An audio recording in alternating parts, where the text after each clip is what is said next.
Welcome, friend, to this peaceful hour where we gently peel back the layers of time. Tonight, our story takes place in a world far removed from ours, but still tenderly human. Whether you're drifting off or just looking to slow the pace of your evening, I'm grateful you're here. I'd love to hear where you're listening from, what city or country, and what time it is as you press play. It always amazes me how history can bring strangers together. If this kind of calm historical storytelling brings you peace, consider subscribing. We have many more stories to lull us into the quiet night. Now, we all complain about modern dating, right? Apps that don't work, ghosting, awkward small talk over overpriced coffee.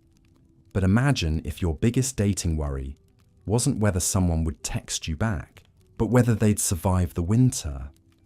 Imagine if meeting the parents meant literally asking permission from a feudal lord who owned your potential partner like property. Or if your idea of romance involved checking each other for open sores and hoping neither of you had been accused of witchcraft recently. The truth is, medieval dating was so brutal that it makes today's worst Tinder horror stories look like fairy tales. We're talking about an era where love was a luxury most couldn't afford, where marriages were business transactions, and where the average person had about as much say in their romantic life as livestock being traded at market. Over the next few parts, we're going to uncover exactly why finding love in medieval times was an absolute nightmare. We'll explore how the rigid class system turned romance into a political chess game, how the Catholic Church controlled every aspect of intimate relationships, and how basic hygiene issues made physical attraction, well, challenging to say the least. But here's what's really shocking. Many of the dating problems we think are uniquely modern actually have their roots in these medieval disasters. The pressure to marry young, medieval invention, arranged relationships. They basically created the template. Even the idea that romance should be this dramatic, tortured experience comes straight from medieval courtly love traditions that were designed to be impossible to fulfill. First, let's talk about something that would make modern dating apps seem like paradise. The complete and utter lack of choice that defined medieval romance. If you think your dating pool is limited now, imagine living in a village of maybe 50 people, where half are related to you, a quarter are already married, and the rest are either too young, too old, or have been claimed by the local lord for political marriages. In medieval society, your romantic options weren't determined by compatibility, shared interests, or even basic attraction.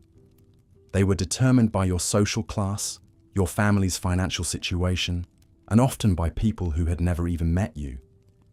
The idea of dating around, getting to know different people, or heaven forbid, marrying for love, that was not just rare. It was considered dangerous and potentially heretical. For peasants, which made up about 90% of the population, romance was essentially a luxury they couldn't afford. When you're working from sunrise to sunset just to survive, when a bad harvest means your family starves, and when your entire life is controlled by a feudal lord who sees you as barely more than property, finding love becomes a secondary concern to finding someone who can help you not die. Most peasant marriages were arranged by families based on practical considerations. Can this person work the land? Do they come with a dowry of livestock or tools? Are they healthy enough to bear children and work until they drop dead in their 30s? Romance wasn't even part of the equation, because romance was seen as a dangerous distraction from the serious business of survival. And here's where it gets really dark. Even if you did find someone you genuinely cared about, there was no guarantee you'd be allowed to marry them. Feudal lords had the right to approve or deny marriages among their serfs, and they often used this power as a form of control. If you were a productive worker, your lord might refuse to let you marry someone from another village because losing you would hurt his economic interests. But surely the nobility had it better, right? They had wealth, power, and the luxury of choice that peasants could only dream of. Well, not exactly. If anything, Noble marriages were even more calculated and loveless than peasant ones, because the stakes were so much higher. When you're part of the ruling class, your marriage isn't just about your personal happiness. It's about military alliances, territorial control, and political power that could affect thousands of people. Noble children, especially daughters, were essentially treated as valuable trading cards in a complex game of medieval politics. A young noblewoman might find herself betrothed to a man she'd never met, possibly decades older than her, purely because her marriage would secure a military alliance or settle a territorial dispute. Her feelings about this arrangement were not just irrelevant. Expressing dissatisfaction with an arranged marriage could be seen as treason against her family's interests. And let's talk about age, because this is where medieval dating gets truly disturbing by modern standards. The concept of childhood as we understand it didn't really exist in medieval times. Girls were often betrothed as young as 7 years old, with marriages typically consummated when they reached what was considered marriageable age, which was often as young as 12 or 13. These weren't marriages between children, which would have been unusual even then. These were marriages between young girls and often much older men, arranged for political or economic reasons. A 12-year-old girl might find herself married to a 30-year-old man she'd met once at the betrothal ceremony, expected to manage a household, bear children, and navigate complex political relationships while still being, by any reasonable standard, a child herself. The mortality rates tell the whole horrifying story. Many young women died in childbirth, not just because medieval medicine was primitive, but because their bodies simply weren't ready for pregnancy and childbirth. The pressure to produce male heirs meant that surviving a first pregnancy was often followed immediately by attempts at a second, then a third, until either a son was born or the woman died trying. For men, the situation wasn't much better, just different. Young noble men might have slightly more freedom in their romantic choices, but they were still expected to marry for political advantage rather than personal preference.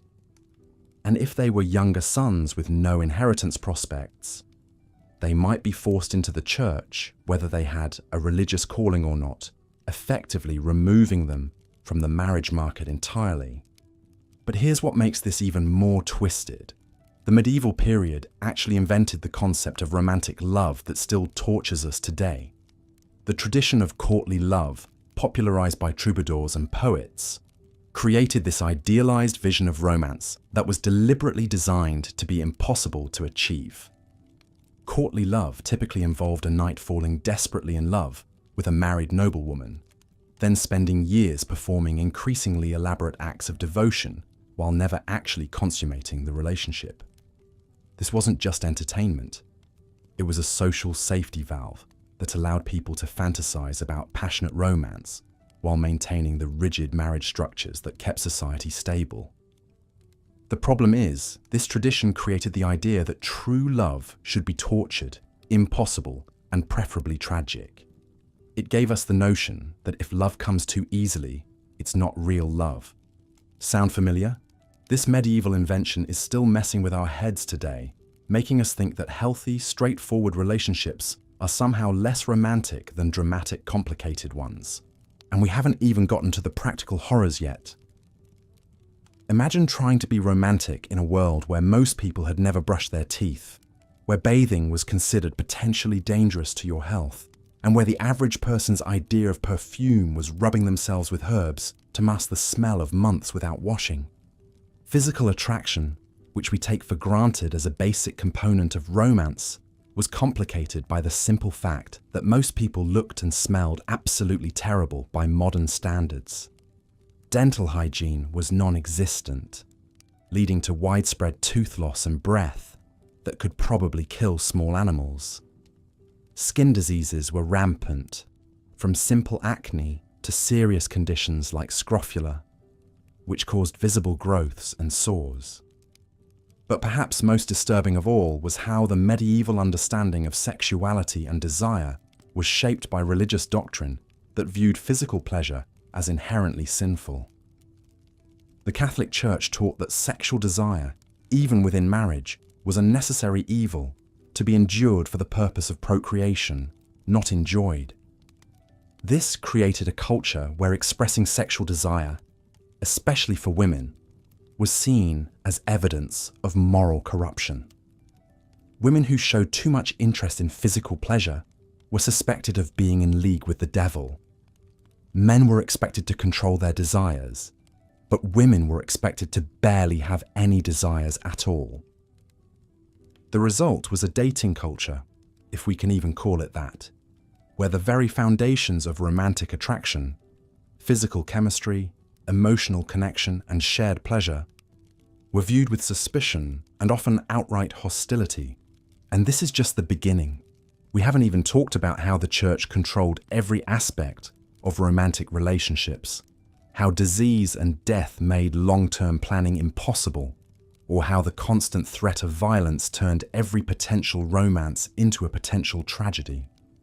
Medieval dating wasn't just difficult, it was a nightmare that combined the worst aspects of arranged marriage, religious extremism, and brutal social inequality into a system that treated love as either a dangerous luxury or a useful tool for political control. So the next time you're frustrated with modern dating, remember that at least you get to choose your own partners, express your desires without being accused of witchcraft, and generally expect to live long enough to see how the relationship turns out. Because in medieval times, even those basic freedoms were revolutionary concepts that most people could only dream about. As dawn broke over the cramped villages of medieval Europe, the harsh realities of courtship became even more apparent in the stark light of day. But if you think the social restrictions we discussed were bad, wait until you hear about the physical dangers that came with medieval romance. Because in a world without modern medicine or basic hygiene, even holding hands could literally be a matter of life and death. Picture this. You're a young peasant woman, maybe 15 years old, and you've somehow managed to catch the eye of a local farmer's son. Your families have agreed to let you walk together after church on Sundays, always under the watchful gaze of your mother or aunt, of course. But as you stroll through the village, you're not just navigating the rocky path between the thatched cottages. You're walking through a minefield of disease, filth, and physical dangers that would make modern dating apps seem like a luxury spa experience. The streets beneath your feet aren't paved with cobblestones or even packed dirt. They're flowing rivers of human and animal waste, rotting food scraps, and God knows what else. The smell alone would knock a modern person unconscious. Pigs roam freely, rooting through garbage and relieving themselves wherever they please. Chickens scatter underfoot, leaving their own contributions to the aromatic symphony. And in the summer heat, the stench becomes so overwhelming that people regularly faint just from walking outside. But the smell is the least of your worries. Every step you take is potentially exposing you to deadly diseases that we've completely forgotten about today. Cholera lurks in the contaminated water wells. Dysentery spreads through the poorly prepared food. And typhoid fever can strike anyone, anywhere, at any time. The Black Death might have been the most famous killer of the medieval period, but it was just one player in a whole orchestra of diseases that could end your romantic dreams permanently. Now imagine trying to have an intimate conversation with your potential suitor while navigating this biological wasteland. You can't exactly lean in close for a romantic whisper when the person next to you might be carrying any number of infectious diseases, and forget about that cute habit of sharing food or drinks. In medieval times, sharing a cup of ale with your beloved wasn't romantic, it was Russian roulette. The lack of basic dental hygiene meant that getting close enough for a kiss was an assault on all your senses. Without toothbrushes, toothpaste, or any understanding of oral hygiene, most people's breath was absolutely revolting. Teeth rotted out of people's heads by their 20s. Gums bled constantly, and the smell of decay was so common that it was just accepted as a normal part of human interaction. But let's say you're brave enough to overlook the apocalyptic state of medieval hygiene. Let's say you found someone whose company you genuinely enjoy, despite the fact that they smell like a combination of barnyard animals and rotting vegetables. You still have to contend with the physical dangers that lurked around every corner. Medieval towns and villages were not built with safety in mind. Buildings collapsed regularly because construction standards were basically non-existent. Fire was a constant threat because everything was made of wood and thatch, and people cooked over open flames inside their homes. A romantic evening by the firelight could quickly turn into a desperate fight for survival if a spark caught the wrong piece of straw. And then there were the human dangers. Medieval society was incredibly violent, and that violence wasn't restricted to battlefields or tavern brawls. Domestic violence was not only common, it was legally protected. A husband could beat his wife with virtually no consequences, as long as he didn't kill her outright. Women had no legal recourse, no shelters to flee to, and no economic independence that would allow them to escape abusive relationships. Even if your romantic interest seemed kind and gentle during your carefully supervised courtship, there was no way to know what kind of person they would become once you were legally bound to them.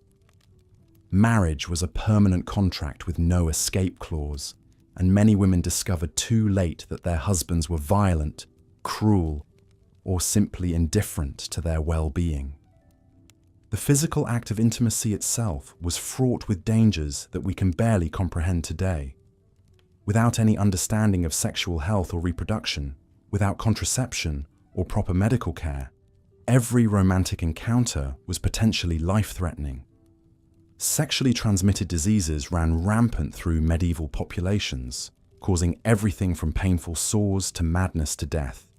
For women, pregnancy was essentially a death sentence waiting to happen. Maternal mortality rates were staggering.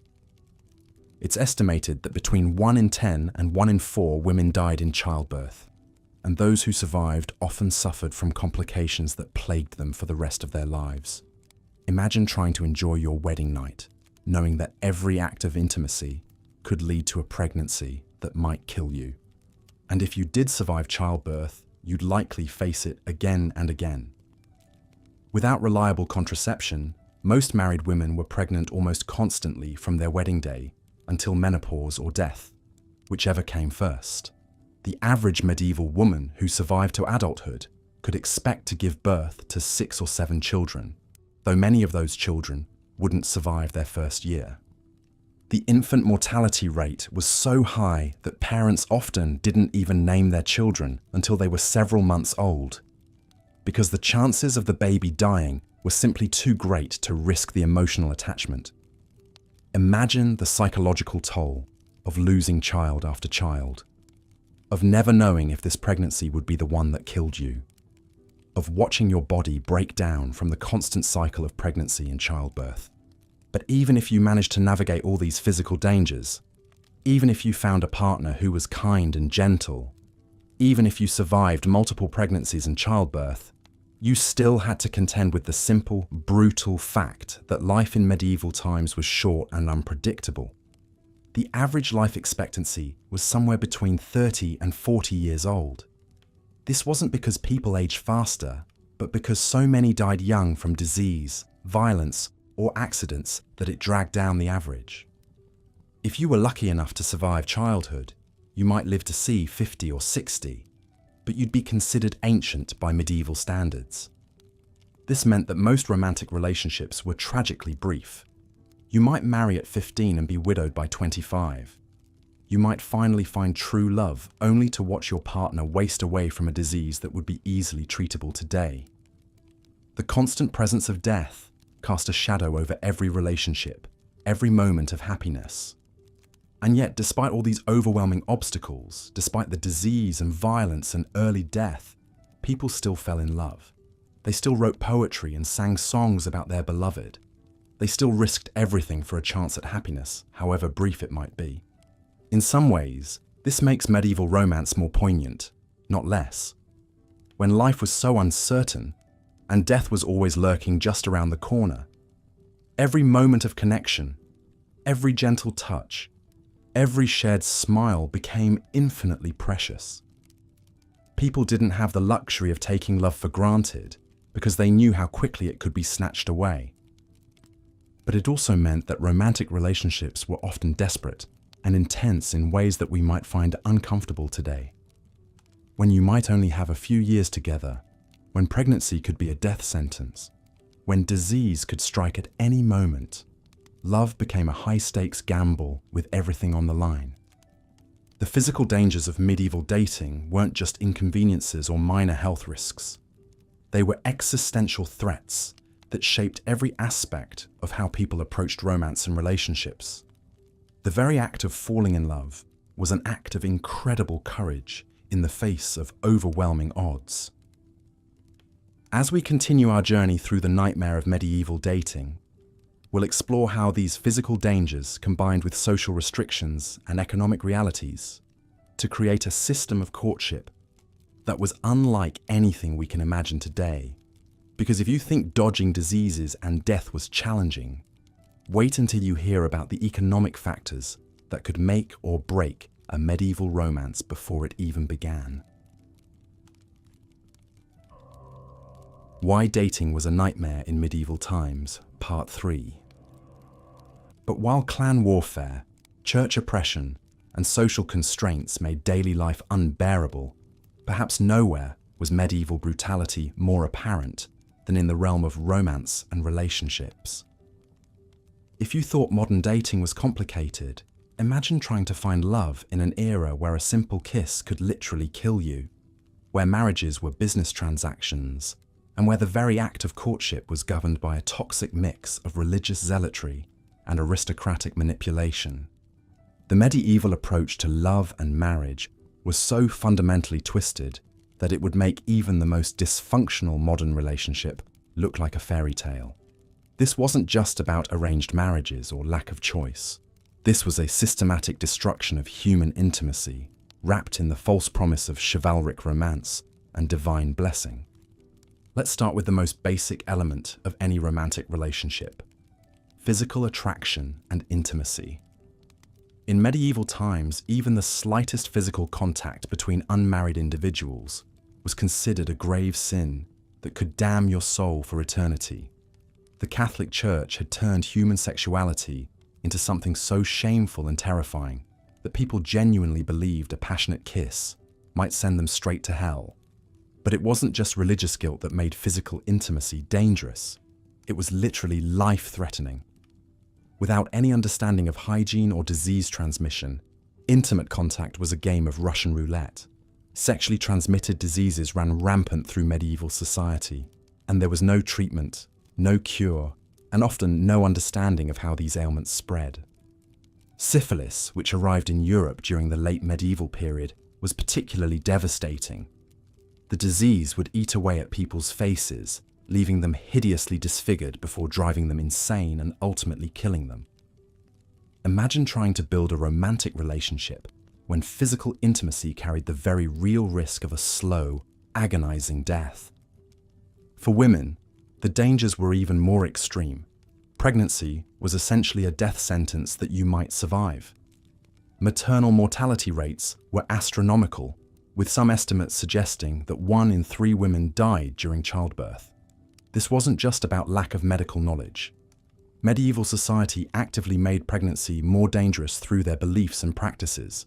Medieval medical texts claimed that women were essentially defective men, with bodies that were cold and wet rather than hot and dry. This fundamental misunderstanding of female anatomy meant that medical treatments for pregnant women were often harmful or deadly. Physicians might prescribe bloodletting to balance the humors, or recommend herbs that were actually toxic to developing fetuses. The church made things worse by teaching that the pain of childbirth was God's punishment for Eve's original sin. This meant that attempts to ease labor pain were considered blasphemous. Women were expected to suffer in agony as a form of divine penance, and any attempt to reduce their pain was seen as interfering with God's will. But let's say you survived courtship, avoided disease, and made it through pregnancy alive.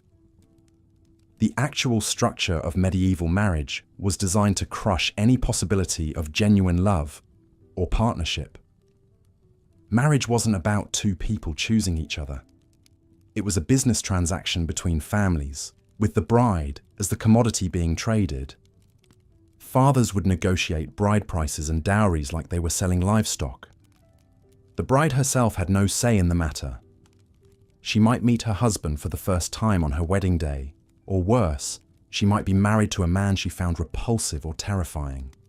Her feelings, her desires, her hopes for the future were completely irrelevant. The age at which these marriage negotiations began was particularly horrifying. Girls as young as 7 years old could be betrothed, and marriages were often consummated when the bride reached 12 or 13. These weren't marriages between children and other children. These were often arrangements between young girls and much older men, sometimes men old enough to be their grandfathers. Consider the case of Margaret Beaufort, who was married for the first time at age 6. She was widowed at age 7, remarried at age 9, and gave birth to her only child, the future King Henry VII, when she was just 13 years old. The traumatic birth left her unable to have more children and caused lifelong health problems. This wasn't unusual. This was the normal experience for noble women. For peasant women, the situation was different, but no less awful. While they might have slightly more say in their marriages, their options were still severely limited by economic necessity and social pressure. A peasant woman who remained unmarried was essentially condemned to a life of poverty and vulnerability. She had no legal rights, no means of supporting herself, and no protection from violence or exploitation. The economic realities of medieval life meant that marriages were primarily about survival rather than love. Families needed to pool resources to have any hope of making it through famines, diseases, and the constant threat of violence. Romance was a luxury that most people simply couldn't afford. Even among the nobility, where there was theoretically more freedom and resources, the political implications of marriage made genuine love nearly impossible. Noble marriages were diplomatic alliances designed to secure territory, forge military partnerships, or end conflicts between warring families. The personal happiness of the bride and groom was irrelevant compared to these larger political considerations. This led to the bizarre medieval concept of courtly love, which was essentially a systematic romanticization of adultery. Since marriages were political arrangements rather than love matches, the only way to experience passionate romance was through affairs. Courtly love literature celebrated these extramarital relationships, creating an entire culture that worshipped forbidden love while simultaneously condemning it. The stories of courtly love were filled with impossible, tragic romances.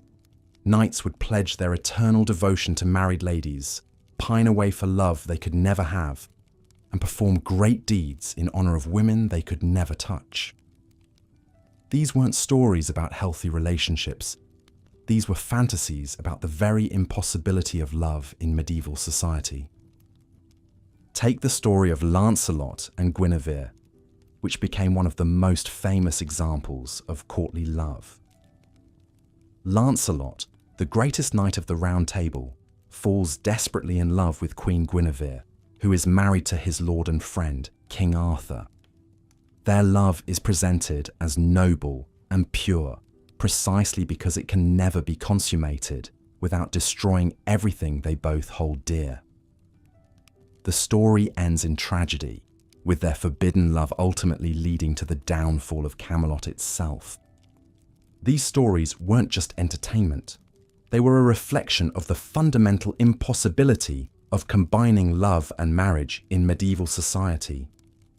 The very concept of romantic love was associated with tragedy, impossibility, and destruction. Love was something that happened outside of marriage, and marriage was something that happened without love. The Church's teachings about sexuality made this situation even worse. Medieval Christianity had a deeply conflicted relationship with human sexuality. On one hand, marriage was considered a sacrament blessed by God. On the other hand, sexual desire was seen as inherently sinful, even within marriage. Church doctrine taught that the only acceptable reason for marital sex was procreation. Any sexual activity that was done for pleasure, even between married couples, was considered sinful. This meant that even the most legitimate, church-sanctioned relationships were poisoned by guilt and shame around physical intimacy.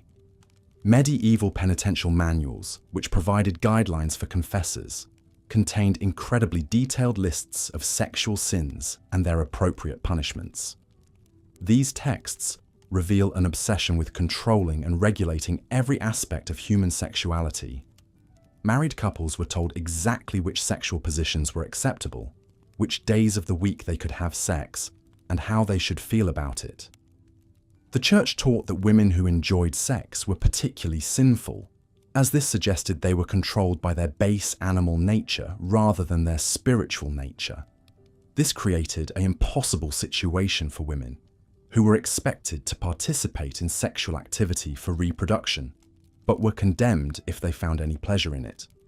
Men weren't exempt from this sexual shame either. Medieval Christianity promoted the idea that truly holy men should be celibate, like priests and monks. This meant that even married men were seen as spiritually inferior to those who had renounced sexual activity entirely. Marriage was presented as a kind of spiritual compromise for those who were too weak to achieve true holiness. This toxic approach to sexuality had devastating effects on medieval relationships. Couples were taught to approach physical intimacy with shame and guilt rather than joy and connection. The church's obsession with sexual purity created a culture where natural human desires were seen as evidence of moral failure. The legal status of women in medieval society made genuine partnership between spouses virtually impossible. Under medieval law, women were essentially property. First, they belonged to their fathers, then to their husbands. They couldn't own property, make contracts, or even appear in court without male representation. This legal framework meant that marriage wasn't a partnership between equals. It was a transfer of ownership. A woman's role was to be obedient to her husband, produce heirs, and manage the household. Her own thoughts, feelings, and desires were legally irrelevant. Medieval marriage ceremonies reflected this property-based understanding of the relationship. The bride's father would literally hand her over to the groom, symbolically transferring ownership. The bride herself often had no speaking role in the ceremony. She was present as the object being transferred, not as an active participant in creating a new relationship. The concept of marital rape didn't exist in medieval law, because wives were considered to have given permanent consent to sexual activity when they married. A husband could force himself on his wife whenever he wanted, and she had no legal recourse. This wasn't seen as violence or abuse. It was seen as a husband exercising his legitimate rights over his property. Domestic violence was similarly normalized and legally protected. Medieval law explicitly gave husbands the right to physically discipline their wives, as long as they didn't cause permanent injury or death. The phrase rule of thumb allegedly comes from the medieval legal principle that a man could beat his wife with a stick as long as it was no thicker than his thumb. Women who tried to escape abusive marriages faced enormous obstacles. Divorce was nearly impossible to obtain, and even when it was granted, divorced women lost access to their children and any financial support. A woman who left her husband was essentially choosing homelessness and destitution over abuse. The few options available to women who wanted to escape marriage were themselves problematic. Becoming a nun was one alternative, but this required a substantial dowry and meant giving up any possibility of romantic love or motherhood. Some women chose to become anchoresses, walling themselves up in tiny cells attached to churches and spending the rest of their lives in prayer and isolation. For peasant women, even these limited options weren't available. They couldn't afford the dowries required to enter convents, and they couldn't survive without the economic protection that marriage provided. They were trapped in a system that offered them no real choices and no escape from relationships that might be violent, loveless, or both. The medical understanding of love and attraction in medieval times was equally horrifying. Medieval physicians believed that love was essentially a form of mental illness. They called it lovesickness or heroic love, and they treated it as a dangerous medical condition that needed to be cured. According to medieval medical theory, falling in love caused an imbalance in the body's humors, leading to symptoms like loss of appetite, sleeplessness, and obsessive thoughts about the beloved. Physicians prescribed treatments that included bloodletting, purging, and even surgery to cure patients of their romantic feelings. Some medical texts suggested that lovesickness was caused by looking too intensely at an attractive person, allowing their image to become lodged in the lover's brain like a physical object. The recommended treatment was to avoid the beloved entirely and focus the mind on other things, essentially treating love like an addiction that needed to be overcome. This medicalization of romantic feelings meant that even the experience of falling in love was pathologized and treated as a problem to be solved rather than an emotion to be celebrated. Young people who showed signs of romantic attachment were often subjected to medical interventions designed to cure them of their feelings. The economic realities of medieval life created additional obstacles to romantic relationships. For most people, simply surviving was a full-time occupation that left little time or energy for courtship. Peasants worked from dawn to dusk just to produce enough food to stay alive. They couldn't afford the luxury of extended courtship rituals or romantic gestures. Even when peasants did marry for love, their relationships were constantly strained by the brutal realities of medieval life. Chronic hunger, disease, and the threat of violence created enormous stress on marriages. Couples might go months without adequate food, watching their children waste away from malnutrition while being powerless to help them. The high infant mortality rate meant that most couples would experience the death of multiple children. Some estimates suggest that up to half of all children died before reaching adulthood. This constant grief and loss created enormous emotional strain on marriages, as couples struggled to cope with repeated trauma while still trying to maintain their relationship. The seasonal nature of medieval agricultural life created additional stress on relationships. During harvest time, couples might work 18 hours a day for weeks on end, with no time for intimacy or connection. During winter, they might be trapped together in tiny, cold hovels with nothing to do but wait for spring, creating tension and conflict from forced proximity. For the nobility, the pressures were different, but equally destructive to romantic relationships. Noble marriages were constantly scrutinized for their political implications. Couples couldn't express affection publicly without it being interpreted as a political statement. A noble wife who appeared too happy with her husband might be seen as supporting his political faction, potentially making her a target for his enemies. The elaborate rituals of courtly life also created barriers to genuine intimacy. Noble couples were rarely alone together, surrounded constantly by servants, courtiers, and political advisors. Even their most private moments were subject to political interpretation and social scrutiny. The concept of romantic love, as we understand it today, simply didn't exist in medieval society. The idea that marriage should be based on mutual affection, shared interests, and emotional compatibility was completely foreign. Marriage was about duty, survival, and political alliance. Love, if it existed at all, was something that might develop after marriage, not something that should precede it. This doesn't mean that medieval people didn't experience deep emotions or form strong attachments. But these feelings were not considered a valid basis for major life decisions like marriage. Personal happiness was seen as less important than family honor, social stability, and religious duty. The literature of the period reflects this understanding of love as something dangerous and disruptive. In medieval stories, love typically leads to tragedy, madness, or death. Characters who follow their hearts rather than their duties are usually punished for their choices. The message was clear. Romantic love was a destructive force that should be suppressed in favor of more practical considerations. Even the rare examples of apparently happy medieval marriages were often built on foundations that would be considered problematic today. The famous love letters between Abelard and Eloise, for example, began when Abelard was Heloise's teacher and she was his teenage student. Their relationship involved significant power imbalances and age differences that would be considered inappropriate by modern standards. The medieval understanding of consent was also fundamentally different from modern concepts. The idea that both parties needed to freely and enthusiastically agree to sexual activity was not recognized. Women were expected to submit to their husbands' desires regardless of their own feelings. Men were taught that women's protests were often insincere and that persistence was a virtue.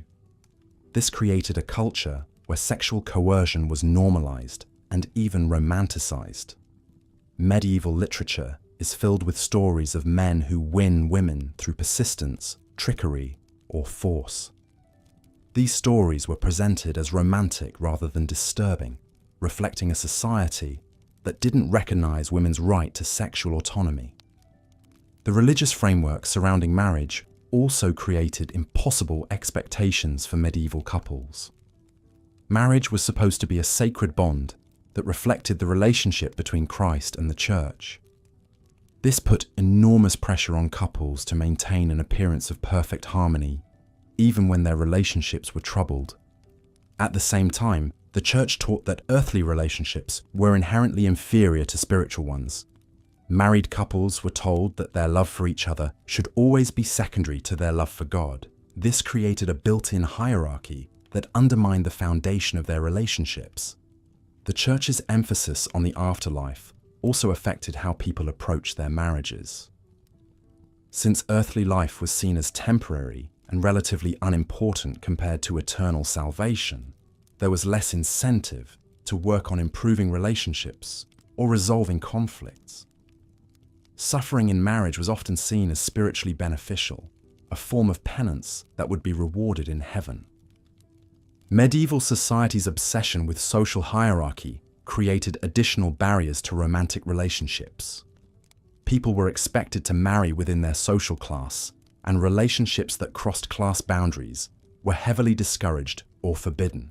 This severely limited the pool of potential partners and often forced people into incompatible matches. Even within the same social class, families were concerned with maintaining or improving their status through marriage. This meant that personal compatibility was less important than factors like wealth, land ownership, and family connections. A couple might be perfectly suited to each other emotionally but forbidden to marry because their union wouldn't advance their family's interests. The elaborate rules governing courtship and marriage also made it difficult for people to get to know each other before committing to a lifetime together. Unmarried men and women were rarely allowed to spend time alone together, and their interactions were heavily supervised and regulated. This meant that couples often entered marriage as virtual strangers. The physical living conditions of medieval life created additional challenges for romantic relationships. Most people lived in small, crowded spaces with little privacy. Peasant families often shared single-room houses with their livestock, while even noble households were crowded with servants and retainers. The lack of privacy made it difficult for couples to develop intimate connections or work through relationship problems.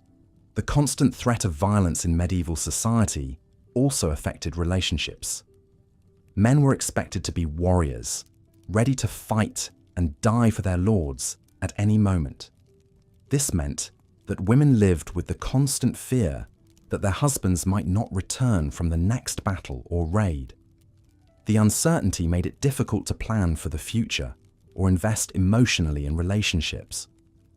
For women, the threat of sexual violence was constant and pervasive. During times of war, rape was considered a normal part of conquest. Even during peacetime, women had little protection from sexual assault, especially if they were from lower social classes. This created a culture of fear that made it difficult for women to feel safe in their relationships with men.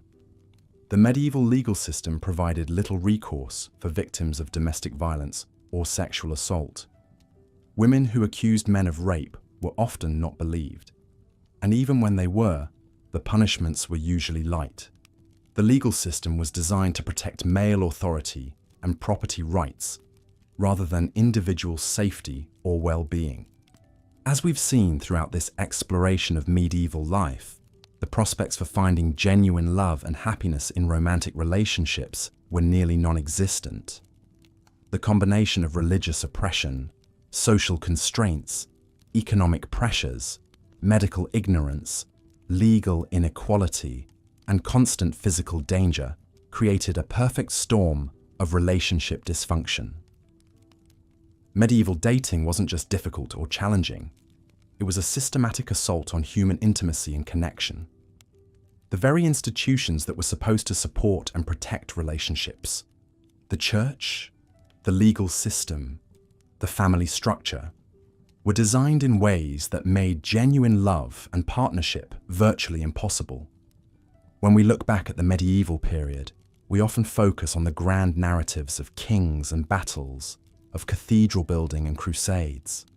But for the vast majority of people living through this era, the most fundamental human experience, the search for love and companionship, was corrupted by forces beyond their control. The medieval approach to romance created generations of people who were taught to fear their own desires, distrust their own feelings, and accept loveless relationships as normal and even virtuous. It's a sobering reminder of how social systems can shape and distort the most basic human experiences, and how far we've come in recognizing the fundamental right to love and be loved freely. Looking at your script summary and the reference videos, I'll continue with part 4, focusing on the complex dynamics of medieval relationships and the dangerous pursuit of love in an era where romance could literally be deadly. But even for those fortunate enough to find love within the confines of marriage, the medieval world presented countless threats to romantic happiness. Disease was perhaps the cruelest enemy of all lasting relationships.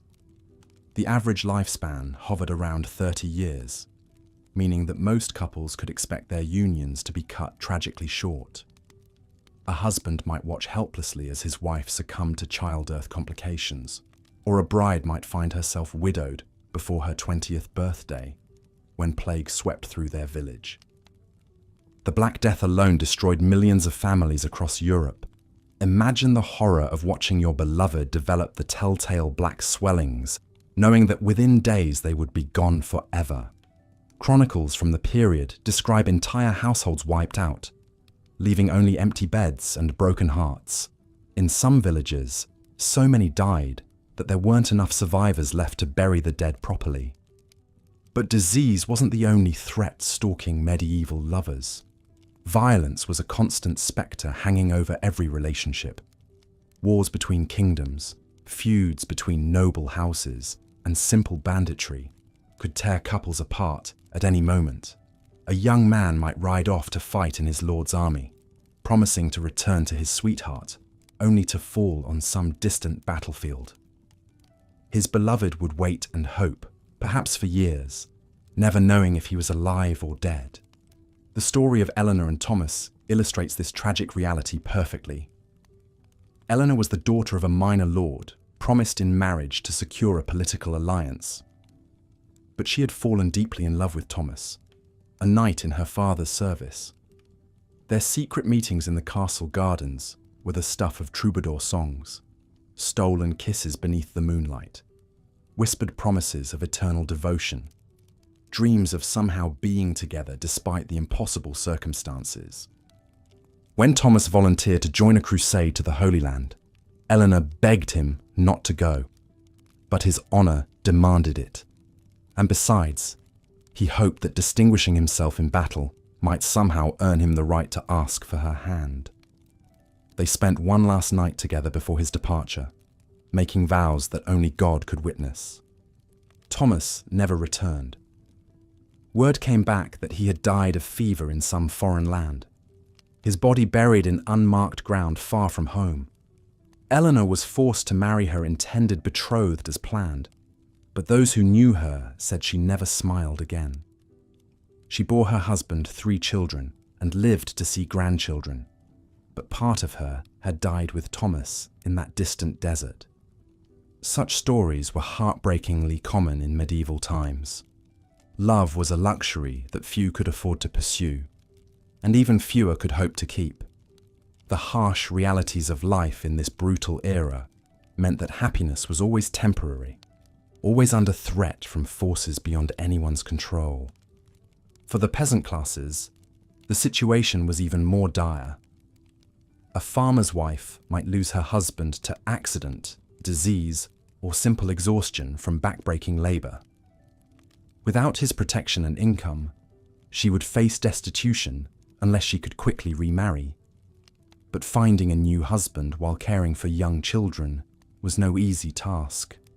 Many widows were forced to beg, steal, or sell themselves just to survive. The church offered little comfort to those suffering from broken hearts. In fact, religious doctrine taught that earthly love was a distraction from divine devotion. Priests preached that too much affection for one's spouse could damn the soul, as it took attention away from proper worship of God. Marriages were meant to be partnerships for survival and procreation, not unions of passion and romance. This created a terrible paradox for medieval couples. The very emotions that made life bearable, love, desire, joy in each other's company, were considered spiritually dangerous. Husbands and wives were expected to care for each other, but not too much. They could find comfort in companionship, but passionate love was seen as a sin that needed to be confessed and atoned for. The troubadour tradition of courtly love only made things worse for actual married couples. These elaborate fantasies of noble knights wooing unattainable ladies created impossible standards for real relationships. How could an exhausted farmer, competing with ploughing fields, measure up to the romantic ideals sung about in great halls? How could his wife, worn down by childbirth and endless labour, feel beautiful when compared to the ethereal maidens of poetry? The gap between romantic fantasy and harsh reality was enormous. While minstrels sang of eternal devotion and pure love, actual couples struggled just to keep their families fed and alive. Romance was a privilege of the wealthy and idle, not something ordinary people could afford to indulge in. Even physical intimacy was fraught with danger and shame. The church taught that sexual desire, even between married couples, was inherently sinful. Intercourse was only permissible for procreation, and even then, it should be approached with reluctance and minimal pleasure. Couples were forbidden from intimacy during Lent, Advent, feast days, fast days, Sundays, Wednesdays, Fridays, and Saturdays. When you calculated all the prohibited times, married couples were only supposed to be intimate for about 40 days per year. But perhaps most tragically of all, the constant threat of death meant that opening one's heart to love also meant accepting inevitable, devastating loss. In a world where children regularly died before their 5th birthday, where plague could strike without warning, where violence lurked around every corner, loving someone deeply was an act of extraordinary courage. Medieval people learned to guard their hearts out of necessity. Getting too attached to anyone, spouse, child, parent, friend, was a recipe for unbearable grief. Yet somehow, despite all these obstacles and dangers, love persisted. People continued to fall for each other, to risk everything for stolen moments of happiness, to build lives together, knowing how fragile and temporary they might be. The letters and poems that survive from this period reveal the same longing, passion, and heartbreak that humans have always experienced. A merchant writing to his wife during a long journey. a mother mourning a child lost to fever, a young couple planning their future together. Their words echo across the centuries, reminding us that beneath all the harsh realities of medieval life beat hearts that loved just as deeply as our own. As we reflect on these long-ago lovers, separated by death, duty, and circumstance, we can appreciate how fortunate we are to live in an age where love has a real chance to flourish, where medical care can extend our time together, where communication can bridge any distance, where we're free to choose our own partners and follow our hearts. The medieval world was indeed a nightmare for those seeking love, but their courage in loving anyway, despite impossible odds, perhaps makes their stories all the more beautiful and heartbreaking. Looking at the reference materials and your script summary, I'll continue the medieval dating narrative with part 5, focusing on the brutal realities of courtship and marriage in this harsh era.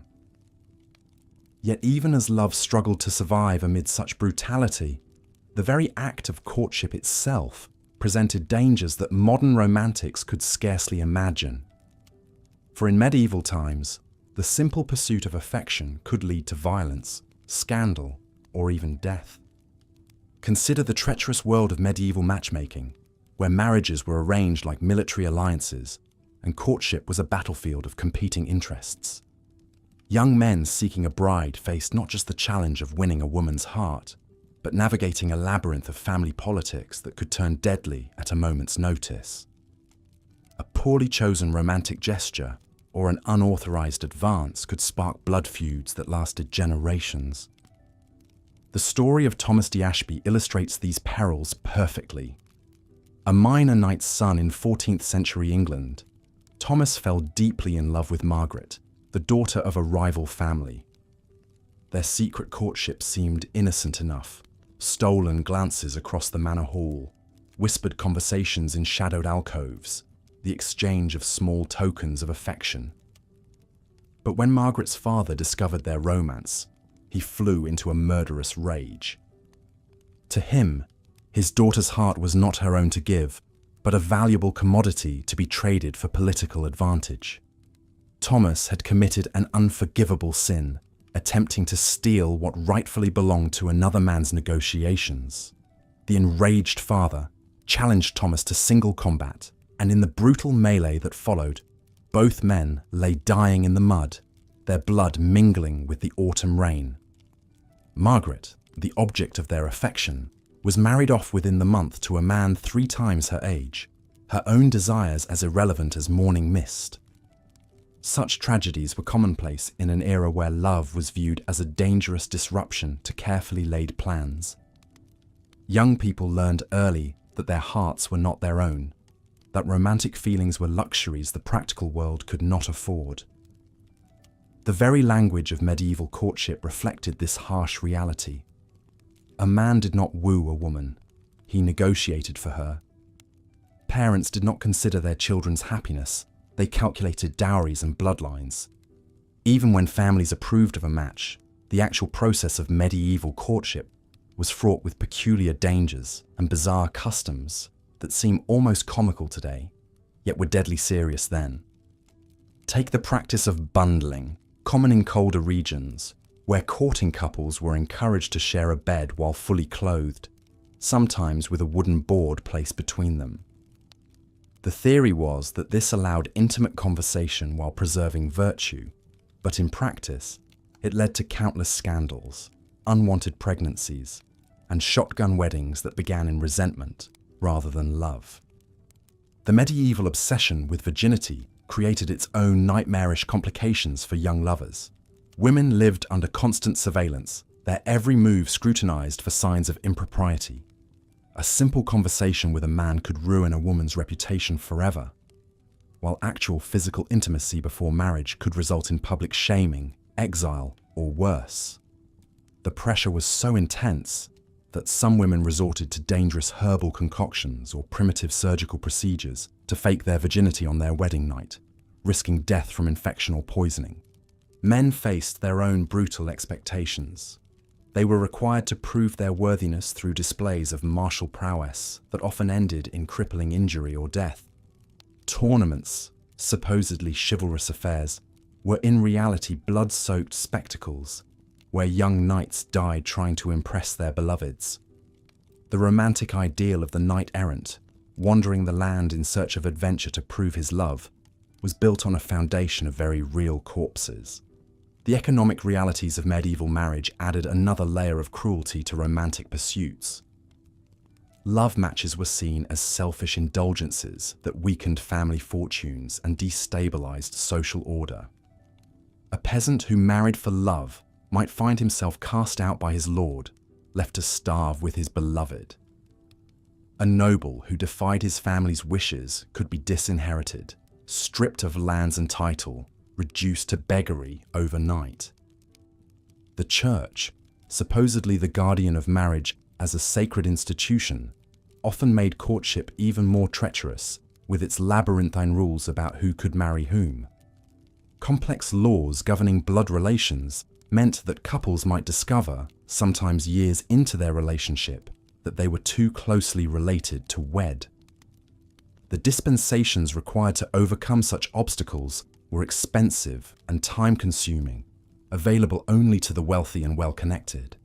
Religious festivals, ostensibly times of joy and celebration, became hunting grounds for predatory men seeking to exploit the temporary relaxation of social boundaries.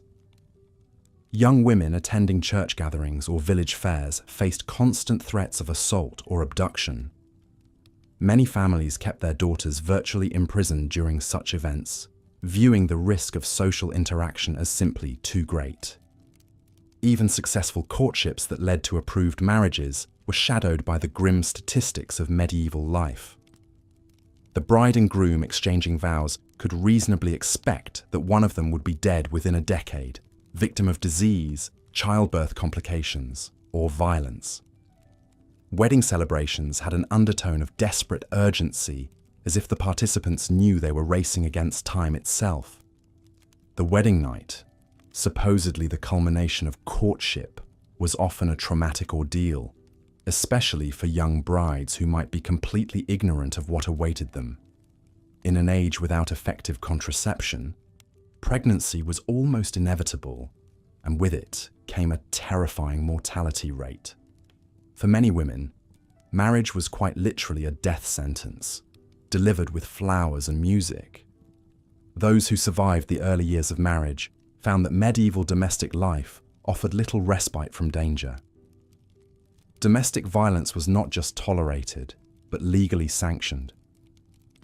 Husbands had the right to chastise their wives with physical force, and the line between discipline and abuse was drawn by the husband alone. Women who complained too loudly about their treatment might find themselves accused of witchcraft or adultery, charges that could result in execution. The isolation of medieval households meant that abused spouses had little recourse and nowhere to flee.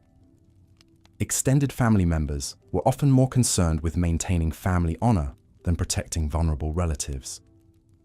The church preached submission and endurance, offering the cold comfort that suffering in this life would be rewarded in the next. Children born of these troubled unions faced their own romantic doom. Raised in households where love was rare and violence common, they learned early that relationships were about power and survival rather than affection and companionship. The cycle of loveless, brutal marriages perpetuated itself generation after generation, creating a society where genuine intimacy was almost impossible to achieve. Yet perhaps most tragically of all, there were those who did find true love in this harsh world, only to watch helplessly as circumstances beyond their control tore them apart. Star-crossed lovers separated by war, plague, or family feuds became the stuff of legend, precisely because their stories resonated with so many who had experienced similar heartbreak. The literature of the period is filled with tales of lovers who chose death rather than separation, Romeo and Juliet being merely the most famous example of a theme that appeared countless times in medieval romance. These stories spoke to a deep human longing for connection that even the brutal realities of medieval life could not entirely extinguish. As we reflect on this catalogue of romantic horrors, it becomes clear that dating was indeed a nightmare in medieval times. A dangerous game played with hearts and lives in a world that offered little protection for the vulnerable and even less tolerance for the inconvenient demands of love. The next time we complain about the complexities of modern romance, perhaps we should spare a thought for our ancestors, who faced not just broken hearts, but broken bones, exile and death in their pursuit of human connection. Why dating was a nightmare in medieval times. Part 6. Now, if you thought the rigid marriage arrangements and brutal customs we've explored were the worst of medieval romance, we're about to delve into something even more disturbing. Because beyond the social restrictions and political machinations lay a web of superstitions, religious hysteria, and paranormal beliefs that turn the simple act of falling in love into a potential death sentence. In the flickering candlelight of a medieval cottage, a young woman named Isabel carefully braided herbs into her hair, whispering ancient words her grandmother had taught her. She wasn't casting spells or communing with dark forces. She was simply trying to attract the attention of Thomas, the blacksmith's son, using folk remedies that had been passed down through generations of village women. But in an age where the line between medicine and magic was razor thin, such innocent actions could easily be misconstrued as witchcraft. The medieval world was absolutely saturated with supernatural beliefs that directly impacted romantic relationships. Love itself was often viewed through a lens of suspicion and fear. If someone fell suddenly and passionately in love, it might be attributed to love potions, enchantments, or demonic influence rather than natural attraction. Women in particular were seen as susceptible to supernatural manipulation, and any woman who displayed unusual beauty, intelligence, or independence risked being branded as a witch or sorceress. The Church's teachings on sexuality created an atmosphere of terror around physical desire. Lust was considered one of the 7 deadly sins, and any intense romantic or sexual feeling could be interpreted as evidence of demonic possession or corruption. This meant that the very emotions that draw people together were treated as dangerous spiritual threats. Young people were taught to be deeply suspicious of their own feelings, creating a psychological minefield around the development of romantic relationships. Consider the plight of a young man named Edmund, who lived in 14th century England.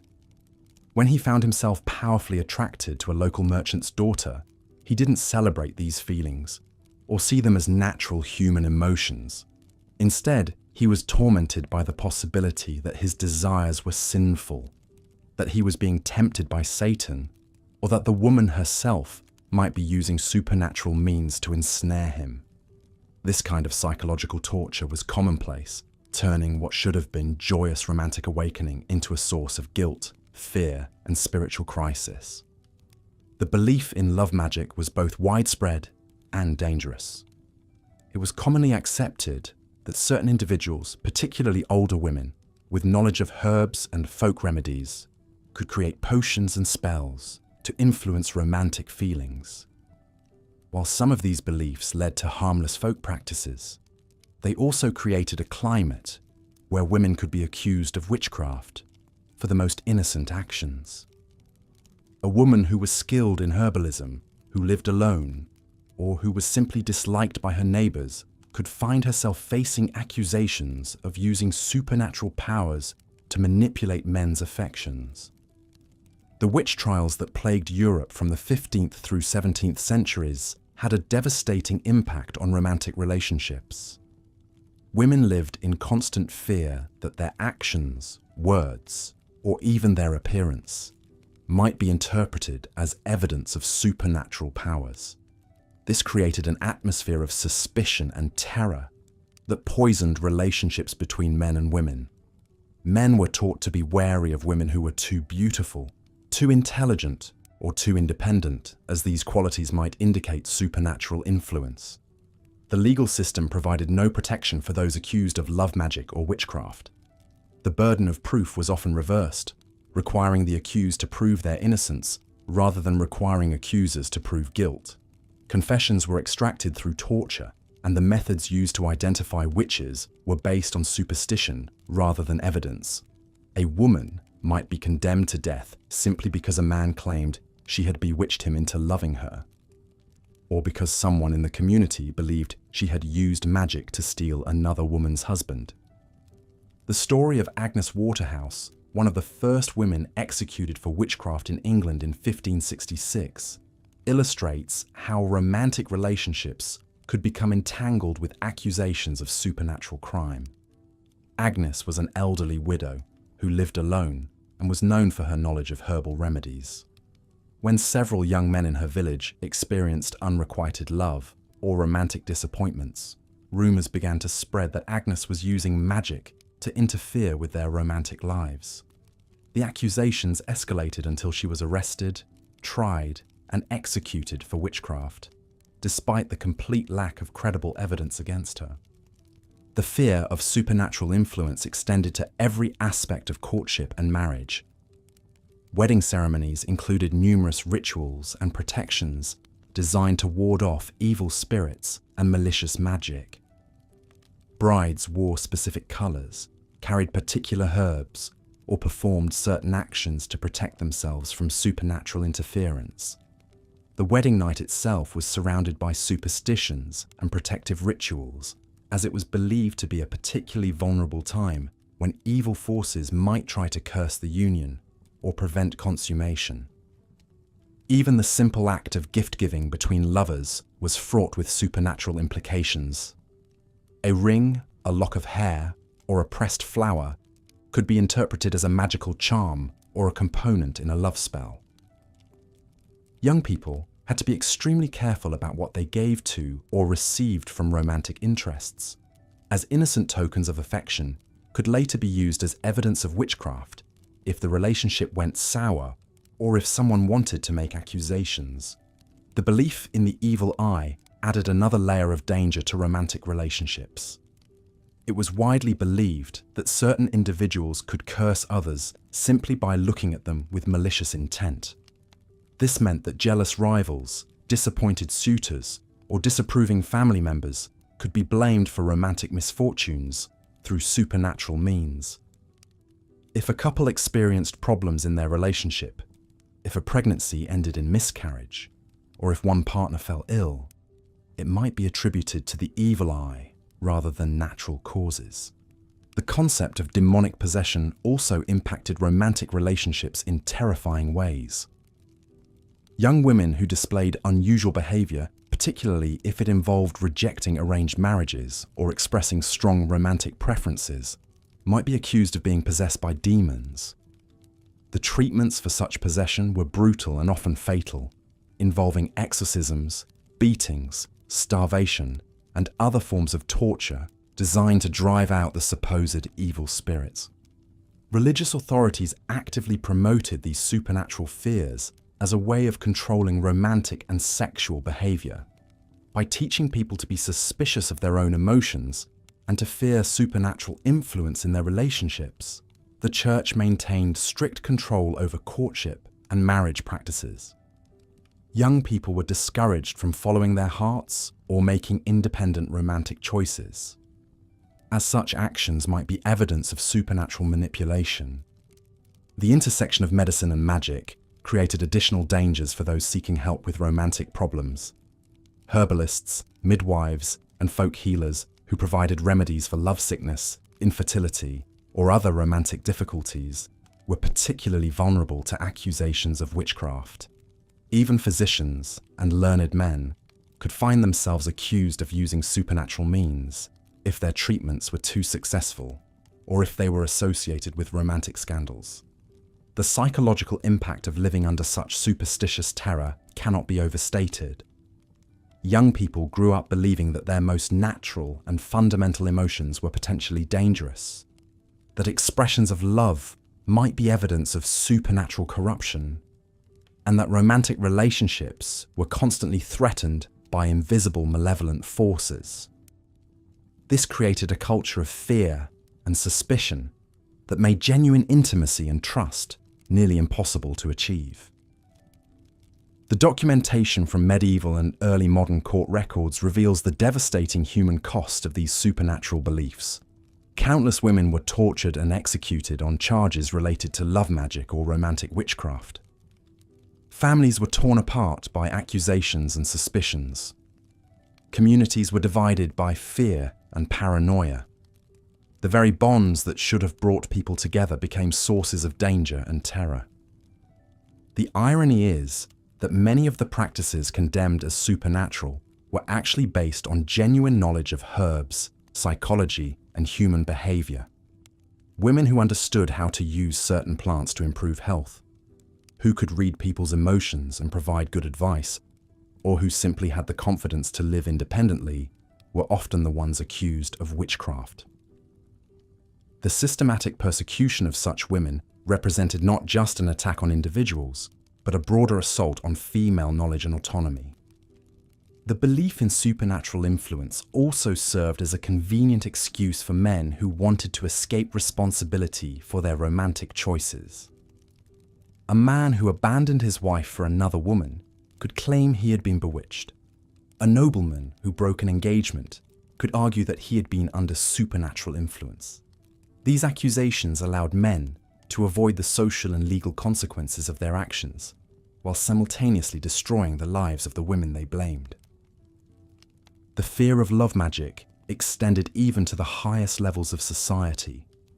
Royal marriages were surrounded by elaborate protective rituals, and court physicians were constantly on guard against supernatural threats to royal romantic relationships. Kings and queens employed specialists in counter magic to protect against romantic curses, and political enemies might be accused of using supernatural means to interfere with royal marriages or fertility. The artistic and literary culture of the medieval period both reflected and reinforced these supernatural fears. Stories of enchantresses, love potions, and magical seduction were extremely popular, but they also served to reinforce the idea that romantic relationships were inherently dangerous and potentially supernatural in nature. Young people absorbed these cultural messages, learning to view their own romantic experiences through a lens of suspicion and fear. The legal codes of medieval Europe reveal how thoroughly supernatural beliefs had penetrated the justice system. Laws against love magic were detailed and severe, with punishments ranging from fines and public humiliation to torture and execution. The fact that such laws existed and were regularly enforced demonstrates how seriously these supernatural threats were taken by medieval authorities. The economic impact of supernatural fears around romance was also significant. Families might spend considerable resources on protective charms, counter spells, and other supernatural defenses for their children's romantic relationships. The fear of magical interference could disrupt trade relationships, political alliances, and social connections, as people became suspicious of anyone who might have supernatural motivations for their romantic advice or interference. The geographic spread of these beliefs was remarkable, extending across all of Europe and beyond. While specific practices and beliefs varied from region to region, the underlying fear of supernatural influence in romantic relationships was virtually universal. This suggests that these beliefs served important social and psychological functions, even as they caused tremendous suffering and injustice. As we reflect on this dark chapter in the history of human relationships, we see how the combination of ignorance, fear, and social control created a perfect storm of terror around the most basic human emotions. The medieval period's supernatural beliefs about love and romance represent perhaps the most extreme example in human history of how society can turn the natural desire for connection and intimacy into a source of mortal danger. The legacy of these beliefs extended far beyond the medieval period, influencing attitudes toward women, sexuality, and romantic relationships for centuries to come. The witch trials of the early modern period, the persecution of women healers and midwives, and the broader cultural suspicion of female independence all had their roots in the medieval period's supernatural fears around romance and sexuality. In examining this aspect of medieval romantic life, we gain insight not just into the past, but into the ongoing human tendency to fear and demonize what we don't understand. The medieval period's supernatural beliefs about love remind us of how dangerous it can be when ignorance and fear are allowed to override reason and compassion, and how the most beautiful aspects of human experience can be twisted into sources of terror and persecution. The young woman Isabel, with whom we began this exploration, might have lived her entire life in fear that her innocent attempts to attract love would be misinterpreted as witchcraft.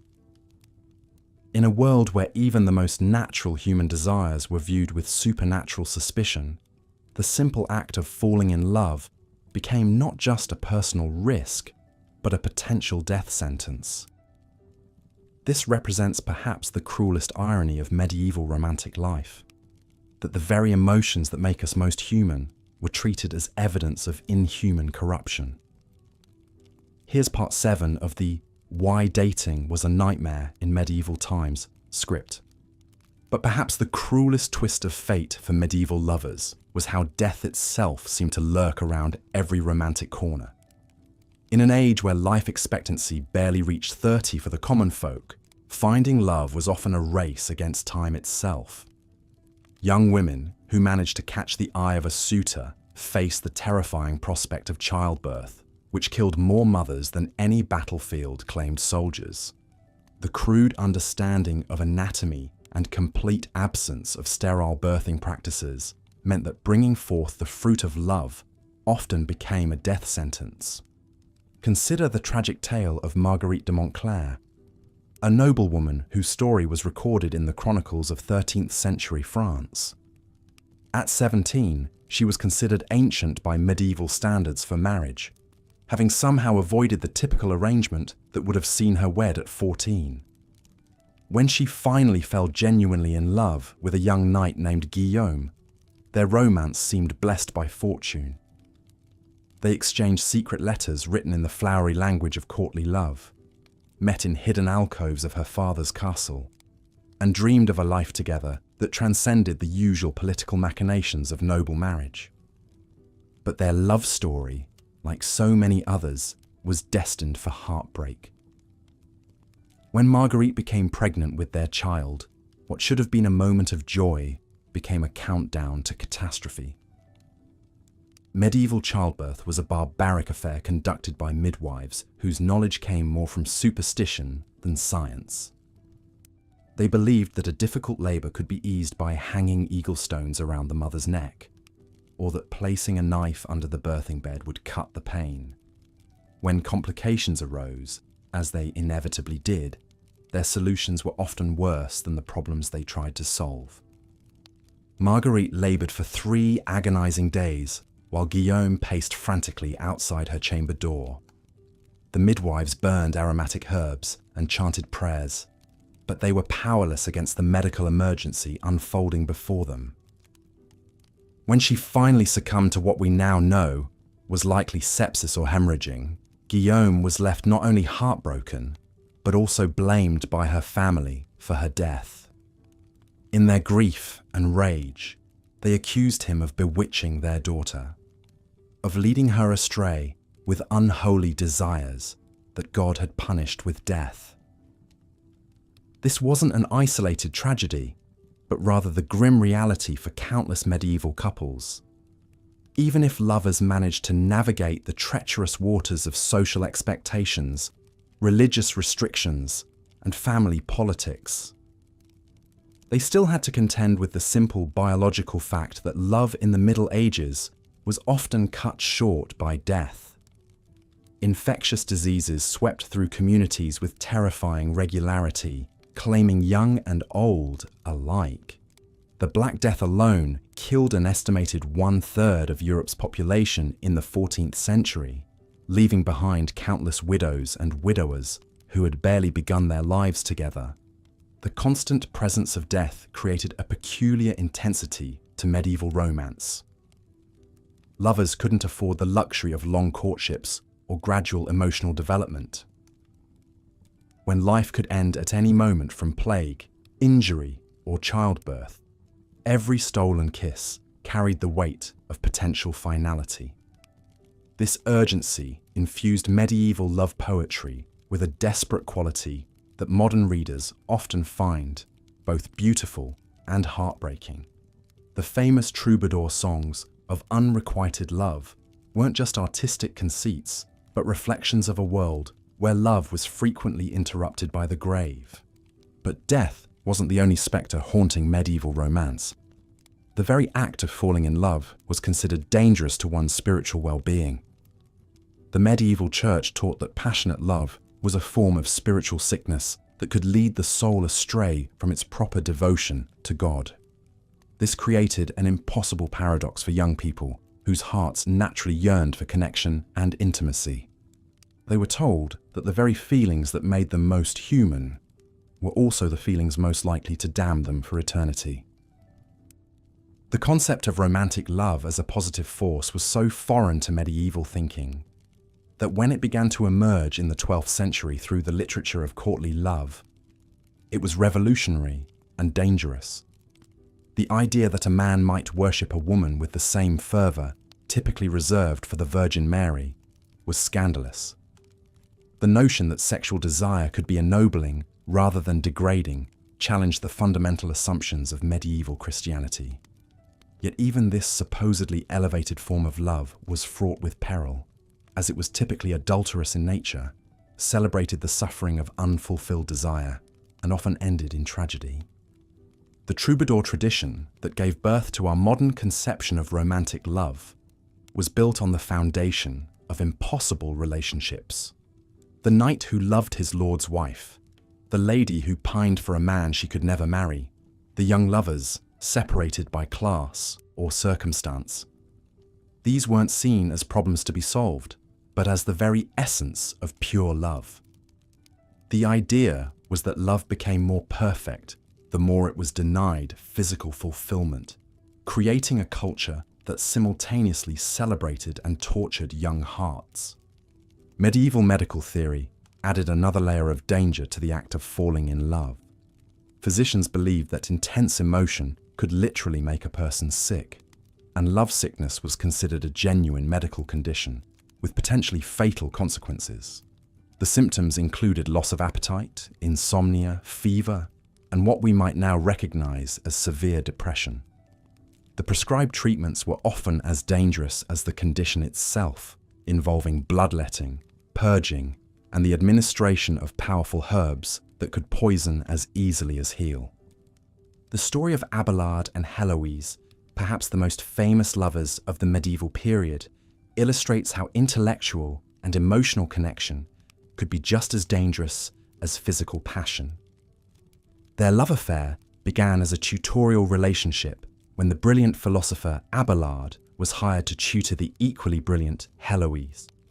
Their intellectual connection blossomed into romantic love, which led to a secret marriage and a child. But when Heloise's uncle discovered their relationship, he had Abelard brutally castrated as punishment. The lovers were forced apart, with Heloise entering a convent and Abelard becoming a monk, spending the rest of their lives exchanging heart-wrenching letters that spoke of a love that could never be fully realized. Their story became legendary not because it ended happily, but because it didn't. Medieval audiences understood that true love was supposed to end in suffering. The idea that lovers might live happily ever after was not just unrealistic, but somehow cheapened the very concept of love. This cultural expectation meant that young people entering into romantic relationships did so with the understanding that heartbreak was not just possible, but probable. The violence that surrounded medieval romance wasn't limited to the dramatic gestures of jealous husbands or protective families. Even consensual relationships were conducted within a framework of physical danger that is difficult for modern people to comprehend. The simple act of meeting secretly could result in accusations of witchcraft, adultery, or heresy, any of which could lead to torture and execution. Young women who showed too much independence in matters of the heart risked being labelled as wanton or possessed, while young men could find themselves accused of seduction, rape, or corruption of innocence. The legal system offered little protection for lovers who found themselves on the wrong side of social expectations. Women had virtually no legal rights when it came to matters of marriage and sexuality. They could be married off against their will, divorced without cause, or accused of adultery on the flimsiest of evidence. Men faced different but equally serious dangers, particularly if they dared to love above their social station or to interfere with the marital plans of powerful families. Even the physical spaces where medieval people lived conspired against romantic privacy. Most people lived in one-room houses shared with extended family and livestock. Privacy was a luxury that few could afford, and intimate conversations had to be conducted under the watchful eyes of parents, siblings, and neighbours. The romantic ideal of stolen moments and secret meetings was born partly from necessity, as there were few other options for couples who wanted to express their feelings away from the prying eyes of society. The economic realities of medieval life added yet another layer of complexity to romantic relationships. Love might bloom between two hearts, but marriage was fundamentally an economic transaction that involved the transfer of property, the formation of political alliances, and the continuation of family lines. Even among the peasantry, where romantic considerations might theoretically have more weight, practical concerns about combining resources and establishing viable households often trumped matters of the heart. This economic framework meant that falling in love with the wrong person wasn't just emotionally devastating, but could be financially ruinous for entire families. A young woman who refused an advantageous marriage in favor of a love match might find herself disinherited and cast out, with no means of supporting herself. A young man who pursued a woman above his station might face not only rejection, but also economic retaliation from her family and their allies. The seasonal rhythms of medieval life also imposed constraints on romance that are difficult for modern people to understand. Agricultural societies lived according to the demands of planting and harvest, with little time for leisure or courtship during the busiest periods of the year. Young people might meet during religious festivals or market days, but these brief encounters had to sustain relationships through long periods of separation and hard work. The harsh realities of medieval hygiene and medical care meant that even the most passionate lovers had to contend with physical conditions that would challenge any romantic relationship. Without effective treatments for dental problems, skin diseases, or infectious conditions, physical attraction was often fleeting. The romantic ideal of beauty was constantly undermined by the practical realities of bodies that aged quickly and suffered from conditions that modern medicine treats routinely. Yet despite all these obstacles and dangers, love persisted in the medieval world with a tenacity that speaks to the fundamental human need for connection and intimacy. The very fact that romantic literature flourished during this period, that love songs were composed and sung despite the risks, that young people continued to fall in love despite the odds stacked against them, testifies to the power of human emotion to transcend even the most oppressive circumstances. The medieval lovers who dared to follow their hearts in the face of such overwhelming opposition were perhaps braver than any knight who ever rode into battle, for they fought against not just individual enemies, but against the entire structure of their society and the very conception of what it meant to be human in their time. Looking at your script summary and the reference materials, I'll continue from where Part 7 left off, focusing on the supernatural beliefs and witchcraft fears that plagued medieval romantic relationships. Here's Part 8. But perhaps no aspect of medieval romance was more terrifying than the pervasive belief that love itself could be the work of dark magic. In a world where the supernatural lurked behind every shadow, where devils whispered temptations, and witches brewed potions in moonlit forests. The very act of falling in love was viewed with deep suspicion and fear. The medieval mind saw enchantment everywhere, especially in matters of the heart. When a nobleman suddenly became infatuated with a serving girl, or when a merchant's wife abandoned her family for a wandering minstrel, the explanation was clear to all who witnessed it. Witchcraft was at work. Love potions, enchanted amulets, and demonic pacts were believed to be the true causes of romantic passion, not the natural stirrings of the human heart. Women bore the brunt of these accusations. Any woman who possessed unusual beauty, healing knowledge, or simply the misfortune to inspire intense desire was at risk of being branded a witch. The very qualities that made someone attractive, intelligence, independence, a way with herbs or animals, were precisely the traits that medieval society associated with supernatural malevolence. Consider the tragic tale of Marguerite de Porret, a French mystic and author who lived in the late 13th century. Marguerite wrote passionate spiritual texts about divine love, describing her soul's union with God in language so fervent and sensual that it scandalized the church authorities. Her crime was not heresy in the traditional sense, but rather the dangerous act of a woman speaking openly about love, even divine love, with too much knowledge and too much passion. The Inquisition declared her a heretic, demanding she recant her writings and submit to male religious authority.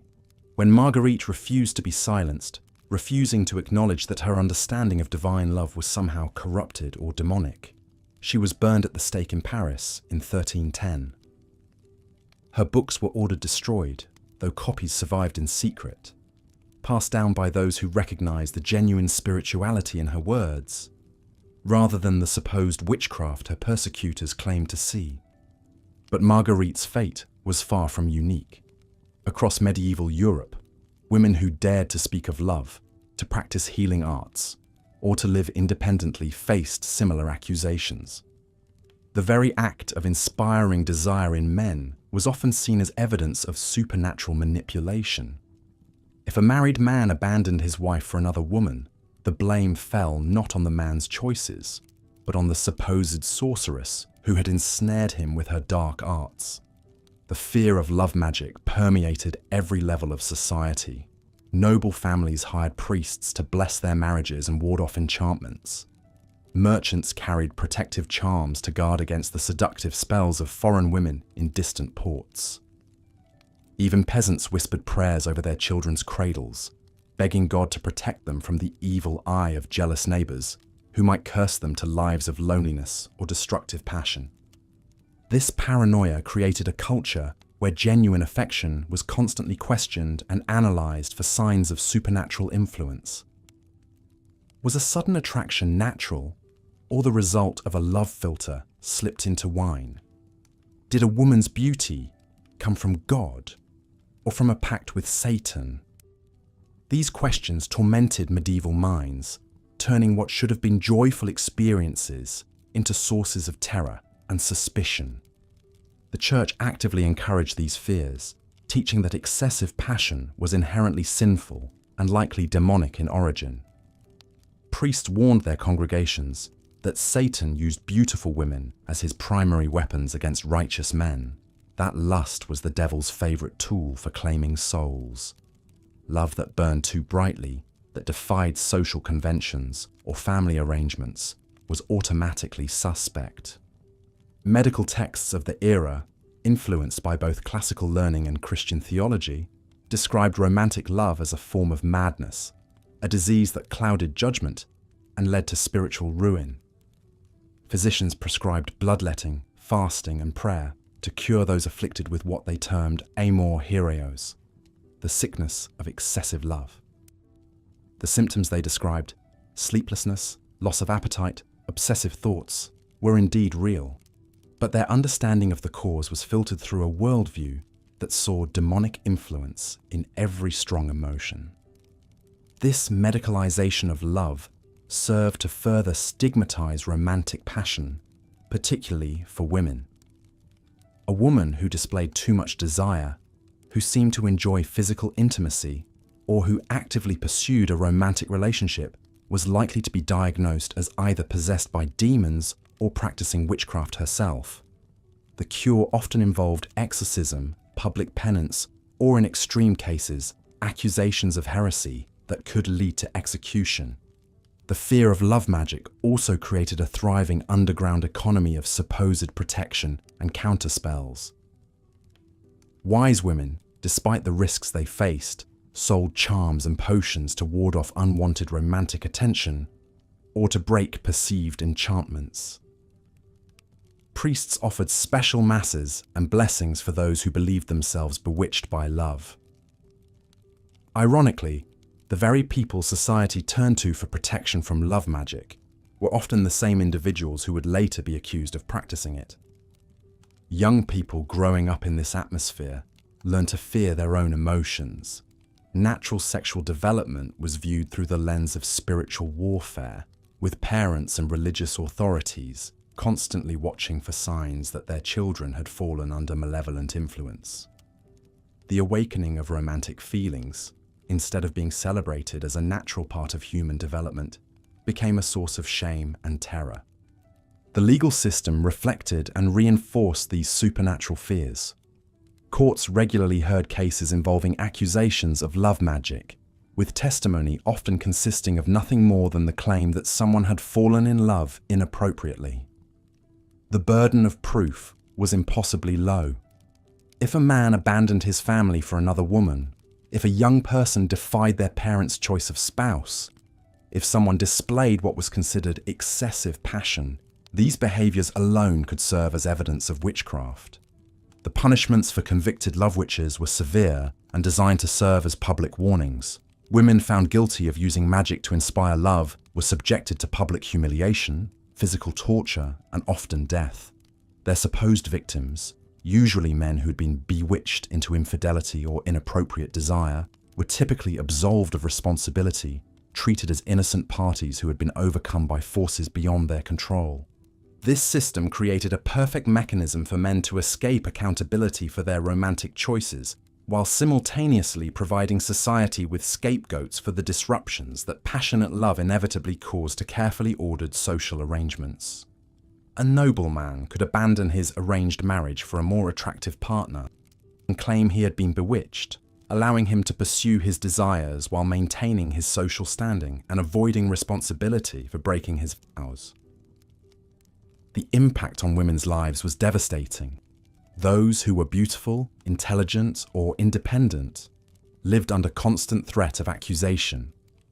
Many learned to deliberately make themselves less attractive, to hide their knowledge, to suppress their personalities in hopes of avoiding suspicion. Others retreated into religious life, seeking protection within convent walls, where their rejection of romantic love could be seen as holy rather than suspicious. But perhaps most tragically, these beliefs poisoned the very experience of love itself. In a world where passionate affection was viewed as evidence of demonic influence, where strong attraction was seen as proof of supernatural manipulation, genuine romantic connection became nearly impossible. Couples who might have found joy and fulfillment in each other's company instead lived in constant fear that their feelings were either sinful or artificial, the product of dark magic rather than natural human emotion. The psychological damage was immense.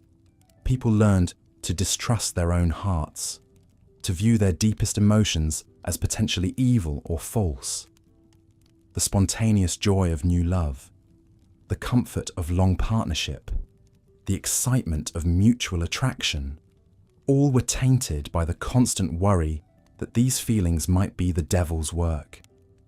Love, which should have been a source of happiness and connection, became instead a minefield of spiritual danger and social suspicion. Even successful relationships were shadowed by these fears. Couples who genuinely cared for each other had to constantly prove that their affection was natural and godly, rather than the result of enchantment. They were expected to demonstrate appropriate restraint, to show that their love served God and society rather than selfish passion. The simple act of enjoying one's spouse too much could raise suspicions about the supernatural nature of the relationship. This created a culture where emotional authenticity was not just discouraged, but actively dangerous. People learned to perform the approved forms of affection while hiding their true feelings, leading to relationships built on fear and pretense rather than genuine connection. The very foundation of romantic love, the honest expression of attraction and care, was undermined by the constant threat of supernatural accusation. The children who grew up in such an environment inherited these fears and suspicions, perpetuating a cycle where each generation learned to view love through the lens of spiritual warfare. Young people received their first lessons about romance not through gentle guidance about healthy relationships, but through warnings about the demonic dangers of passion and the need to constantly guard against supernatural seduction. As we delve deeper into the medieval approach to courtship and marriage, we see how these supernatural fears shaped every aspect of romantic life, creating systems of surveillance and control that made genuine love not just difficult, but genuinely dangerous. The next phase of our exploration will reveal how these beliefs translated into the practical realities of medieval courtship, where young people attempting to find love faced not only social obstacles, but the very real threat of accusation, persecution, and death. In this world where love itself was suspect, where passion was proof of corruption, and where women who inspired desire faced accusations of witchcraft, the simple human need for connection and affection became a perilous journey through supernatural terrors and social condemnation. It was a system that served power and control far better than it served the human heart, creating a medieval romance that was indeed a nightmare of fear, suspicion, and tragic loss. Part 9. The superstitious terror of medieval romance. The suffocating grip of superstition cast an even darker shadow over medieval romance than the physical and social constraints we've already explored. In a world where the line between the natural and supernatural remained dangerously thin, love itself became suspect, viewed through a lens of fear that transformed tender feelings into potential evidence of demonic interference or witchcraft.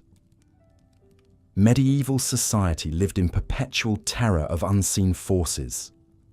Every unexplained event, every sudden illness, every stroke of misfortune could be attributed to malevolent supernatural intervention. And nowhere was this paranoia more destructive than in matters of the heart. Love, with its mysterious power to transform behavior and inspire seemingly irrational actions, appeared to medieval minds as a force that could only be explained through supernatural means. Consider the plight of Eleanor, a young merchant's daughter in 14th century France. When she began displaying the telltale signs of romantic infatuation, gazing dreamily into the distance, losing her appetite, and speaking in passionate whispers about the blacksmith's apprentice, her family didn't see the natural bloom of young love. Instead, they saw the unmistakable symptoms of demonic possession or enchantment. Eleanor's father immediately called for the local priest, convinced that his daughter had fallen under a malevolent spell. This wasn't an isolated incident of paranoid overreaction. Medieval medical texts actually described love as a form of mental illness called lovesickness or erotic melancholy, symptoms of which supposedly included the very behaviors we now recognize as normal romantic attraction. The influential physician Constantine the African wrote extensively about love as a dangerous disease that could drive sufferers to madness, violence, or death. When someone exhibited signs of romantic passion, medieval society often responded not with understanding or support, but with fear and attempts at supernatural intervention. The church played a particularly sinister role in fostering these superstitious terrors. Religious authorities routinely preached that romantic love represented a dangerous departure from proper Christian devotion. They warned that passionate feelings could open the soul to demonic influence, making lovers vulnerable to Satan's temptations. Young people were taught to be suspicious of their own emotions, to view romantic desire as potentially sinful or even diabolical. This religious paranoia created a climate where expressing romantic feelings became an act of considerable courage. A young man composing love poetry risked being accused of practicing dark arts. A woman who showed too much enthusiasm for a suitor might find herself suspected of witchcraft. The very intensity that makes love beautiful became, in medieval minds, evidence of supernatural corruption. The fear of love magic pervaded every level of society. Wealthy nobles employed food tasters not just to guard against poison, but to detect love potions that might compromise their judgment in marriage negotiations.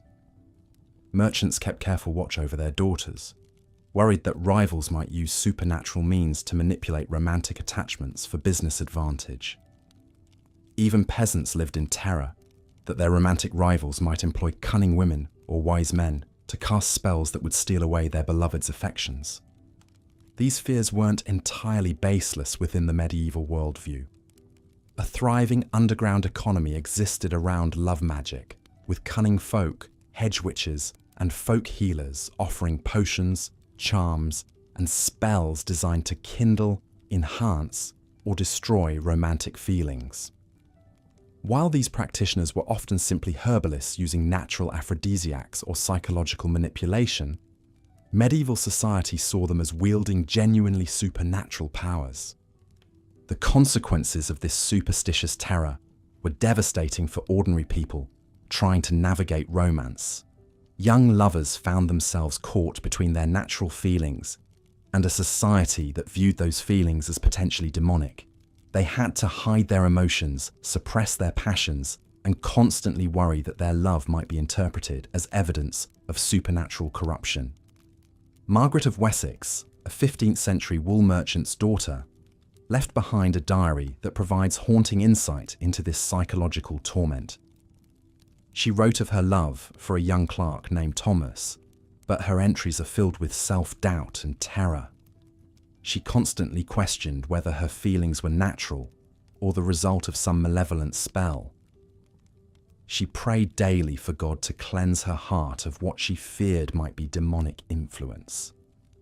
When Thomas began returning her affections, she became convinced that she had somehow corrupted him through supernatural means.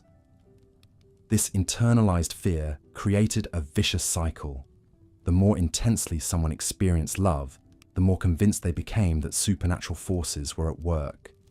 This led to guilt, self-loathing, and attempts to suppress or deny romantic feelings. Young people were taught to distrust their own hearts, to view their deepest emotions as potential evidence of spiritual corruption. The superstitious terror surrounding love also provided convenient weapons for those seeking to destroy romantic relationships. Jealous rivals could destroy a courtship simply by spreading rumors of love magic. Parents opposed to a match could claim their child had been enchanted. Spurned lovers could seek revenge by accusing their former beloved of practicing witchcraft.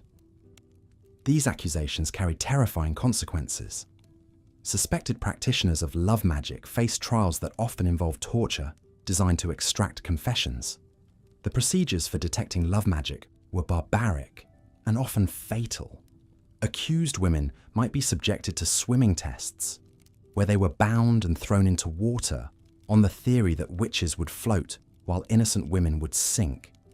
They faced pricking tests, where investigators searched their bodies for supernatural marks that supposedly proved their guilt. Even when formal accusations weren't made, the fear of love magic created an atmosphere of constant suspicion and paranoia. Couples had to be extraordinarily careful about how they expressed their feelings, worried that too much passion might be interpreted as evidence of supernatural manipulation. They lived in fear that rejected suitors or jealous rivals might spread rumors that would destroy not just their relationship, but their reputations and possibly their lives. The documentation from medieval witch trials reveals the devastating impact of these superstitious terrors on romantic relationships. In case after case, we see love affairs destroyed by accusations of magic. Young women were burned at the stake for the crime of being too attractive, too charming, or too successful in matters of the heart. Men found themselves accused of using supernatural means to seduce women above their social station. The trial records of Agnes Waterhouse, executed in 1566 for witchcraft, illustrate this pattern perfectly. Agnes was accused of using magic to make various men fall in love with her, to break up established relationships, and to cause impotence in men who rejected her advances. The evidence against her consisted primarily of testimony that she was unusually successful in romantic matters, and that several men had developed strong feelings for her. In a society where female romantic agency was viewed with suspicion, Agnes's apparent ability to attract and influence men was interpreted as proof of supernatural powers. This case demonstrates how the superstitious terror surrounding love particularly targeted women. In medieval thinking, women were seen as more susceptible to demonic influence and more likely to use supernatural means to achieve their goals. A woman who was too beautiful, too charming, or too successful in love automatically became suspect. Female romantic agency was so threatening to medieval patriarchal structures that it was literally demonized. The fear of love magic also created terrible situations for women who were naturally attractive or charismatic. Beauty itself became suspect, viewed as potentially supernatural in origin. Women learned to downplay their appearance and suppress their natural charm, worried that too much success in romantic matters might lead to accusations of witchcraft. This superstitious terror extended beyond individual relationships to poison entire communities. Villages lived in constant fear that cunning women among them might be practicing love magic. Neighbors watched each other suspiciously, looking for signs of supernatural romantic manipulation. The slightest unusual romantic development, a sudden infatuation, an unexpected marriage, a broken engagement, could trigger investigations and accusations.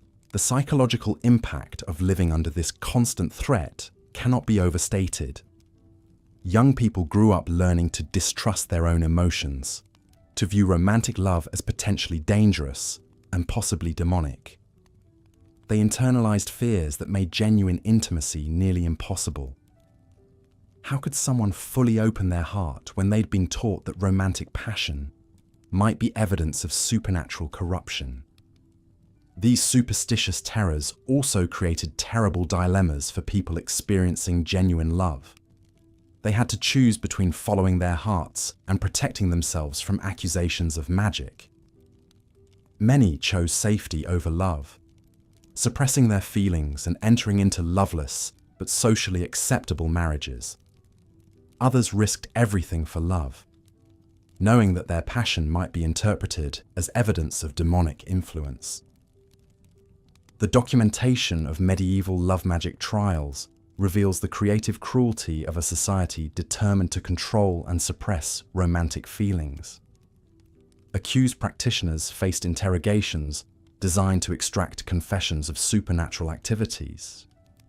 They were asked to explain how they had learned their magical arts, to name their demonic allies, and to confess to specific acts of romantic manipulation. The torture methods used in these investigations were particularly horrific because they were designed to extract confessions that would justify the accuser's superstitious beliefs. Women were subjected to sleep deprivation, physical torture, and psychological manipulation until they would confess to anything. The resulting testimonies, extracted under extreme duress, were then used as evidence that love magic was real and widespread. These forced confessions created a self-perpetuating cycle of terror. Each tortured confession provided evidence that supported society's superstitious beliefs about love magic. This evidence was then used to justify more investigations, more tortures, and more executions. The documentation from these trials was circulated widely, spreading paranoia and providing templates for future accusations. The superstitious terror surrounding medieval romance reached its peak during the great witch hunts of the 15th through 17th centuries. During this period, thousands of people, mostly women, were executed for practicing magic, and a significant proportion of these cases involved accusations of love magic. The famous Malleus Maleficarum, the handbook for witch hunters published in 1487, devoted extensive sections to detecting and prosecuting love magic. This systematic persecution created a climate where romantic love became literally life-threatening. Young people learned that expressing passion too openly or successfully attracting romantic partners could lead to accusations of witchcraft. They lived in constant fear that their natural emotions might be interpreted as evidence of supernatural corruption. The economic dimension of these superstitious terrors added another layer of horror to medieval romance. Accusations of love magic became tools for economic warfare. Successful merchants might find their daughters accused of using supernatural charms to attract wealthy suitors. Prosperous widows who remarried could face claims that they had enchanted their new husbands. Even peasant women who managed to marry above their station risked accusations that they had used magic to seduce their husbands. These economic motivations meant that accusations of love magic often targeted the most vulnerable members of society. Poor women who had somehow achieved romantic success found themselves particularly suspect. Their inability to afford legal representation or social protection made them easy targets for accusations that could result in property confiscation, exile, or death. The intersection of superstitious terror with medieval romance also reveals the deep-seated fear of female sexuality that permeated medieval society. Women who displayed sexual agency or romantic initiative were automatically suspect. They were seen as potentially using supernatural means to overcome the natural male dominance that medieval society considered proper. This fear of female romantic agency led to the development of elaborate tests and procedures designed to detect supernatural influence in romantic relationships. Church authorities developed questionnaires to determine whether romantic feelings were natural or magically induced. They looked for signs like sudden onset of passion, intensity of feeling, or romantic success that exceeded what they considered natural for a person's social status or physical attractiveness. The documentation from medieval communities reveals how these superstitious terrors poisoned relationships between neighbors, friends, and family members. People learned to be suspicious of each other's romantic successes. They watched for signs that others might be using supernatural means to achieve romantic goals. Community gatherings became opportunities for surveillance and suspicion, rather than celebration and connection. The psychological warfare inherent in these superstitious systems was particularly cruel. Accused individuals faced not just legal consequences, but complete social isolation. Their friends and family members, terrified of being associated with suspected practitioners of magic, would abandon them. Even those who escaped formal prosecution often found their lives destroyed by suspicion and social ostracism. The religious dimensions of medieval superstitious terror created additional layers of psychological torment for people experiencing romantic love. They were taught that their feelings might be sinful, that romantic passion could damn their souls, and that they needed to constantly examine their emotions for signs of demonic influence. This created a form of spiritual torture where people learned to distrust and fear their own hearts. The medical establishment of medieval Europe contributed to these superstitious terrors by providing seemingly scientific explanations for the supernatural nature of romantic love. Physicians wrote extensively about love as a form of madness caused by supernatural influences.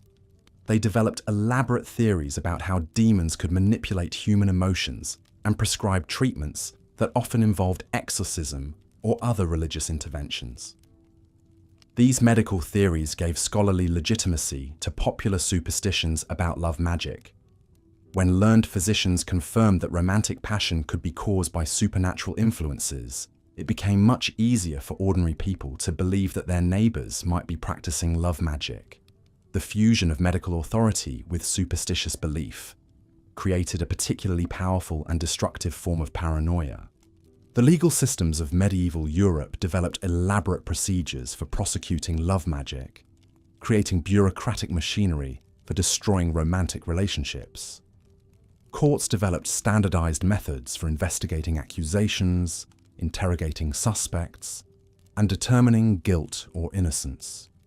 These procedures gave the appearance of legal legitimacy to what were essentially exercises in superstitious persecution. The documentation from these legal proceedings reveals the systematic nature of the terror surrounding medieval romance.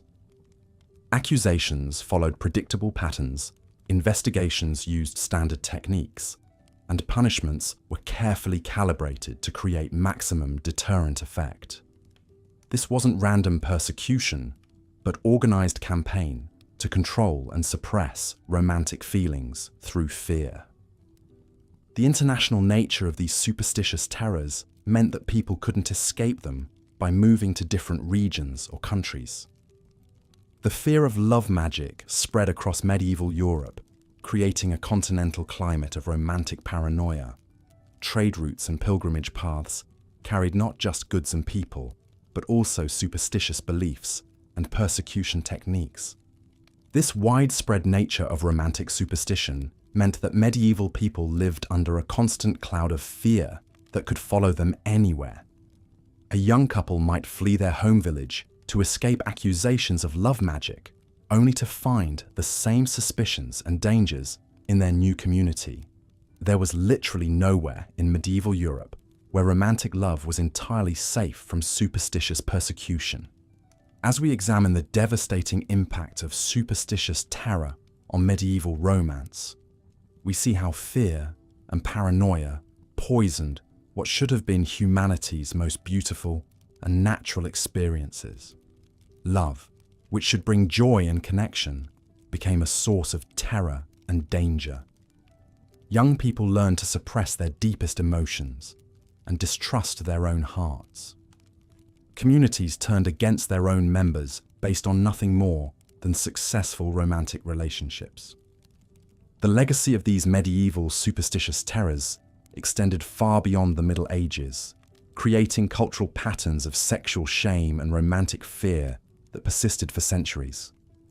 The idea that passionate love might be supernatural or dangerous, that female romantic agency was inherently suspect, that successful relationships required explanation beyond natural attraction. These beliefs shaped European culture for generations. Understanding this history helps us appreciate not just how far we've come in accepting romantic love as natural and beautiful, but also how deeply embedded these superstitious fears became in Western culture.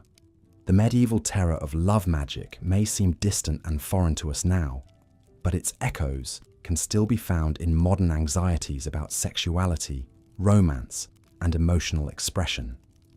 The brave individuals who risked everything for love during these dark centuries, who chose to follow their hearts despite the supernatural terrors surrounding them, represent some of humanity's greatest heroes. They fought not just against social constraints and physical dangers, but against a culture that had literally demonized their deepest emotions. Their courage in the face of such overwhelming fear and persecution stands as a testament to the indomitable power of human love to survive even the darkest and most superstitious of times. Looking at your summary and the reference materials, here's part 10 of the script, continuing from where you left off. As we've seen throughout this exploration of medieval romance, the very foundations of love and courtship were built upon a bedrock of suffering, superstition, and social control. But perhaps no aspect of medieval life demonstrates the true nightmare of dating more starkly than the complete absence of personal agency that defined romantic relationships for the vast majority of people. In our modern world, we take for granted the fundamental right to choose our own partners, to date freely, to marry for love rather than obligation. But in medieval times, such freedoms were not merely rare, they were actively dangerous. Consider the life of a typical peasant girl named Margaret, living in the 14th century England. At the age of 12, Margaret's fate was already sealed. Her father, a struggling serf bound to his lord's estate, had negotiated her betrothal to Thomas, the son of a neighbouring farmer. The arrangement had nothing to do with Margaret's wishes or feelings. She had never even spoken to Thomas beyond a few awkward encounters at the village well. Instead, the match was purely transactional. Thomas's family owned a slightly larger plot of land and possessed 2 oxen rather than 1. The marriage would consolidate resources and provide Margaret's family with better access to ploughing equipment during the crucial planting season. Margaret herself was never consulted about this arrangement. The very idea that a young woman might have preferences about her future husband was not merely ignored, it was considered dangerous and potentially sinful. The church taught that feminine desires were inherently corrupting, that women who sought to choose their own partners were displaying the same prideful rebellion that had led Eve to doom mankind in the Garden of Eden. Margaret's role was to submit, to accept whatever husband her father deemed appropriate, and to consider herself fortunate that she was being provided for at all. But Margaret's story becomes even more tragic when we consider what this marriage actually meant for her daily existence. Thomas, her betrothed, was known throughout the village for his violent temper and his fondness for ale. He had already beaten his previous bride so severely that she had miscarried twice before finally dying in childbirth at the age of 16. The villagers whispered about Thomas's cruelty, but no one dared intervene. A husband's right to discipline his wife was not only legally protected, but religiously mandated.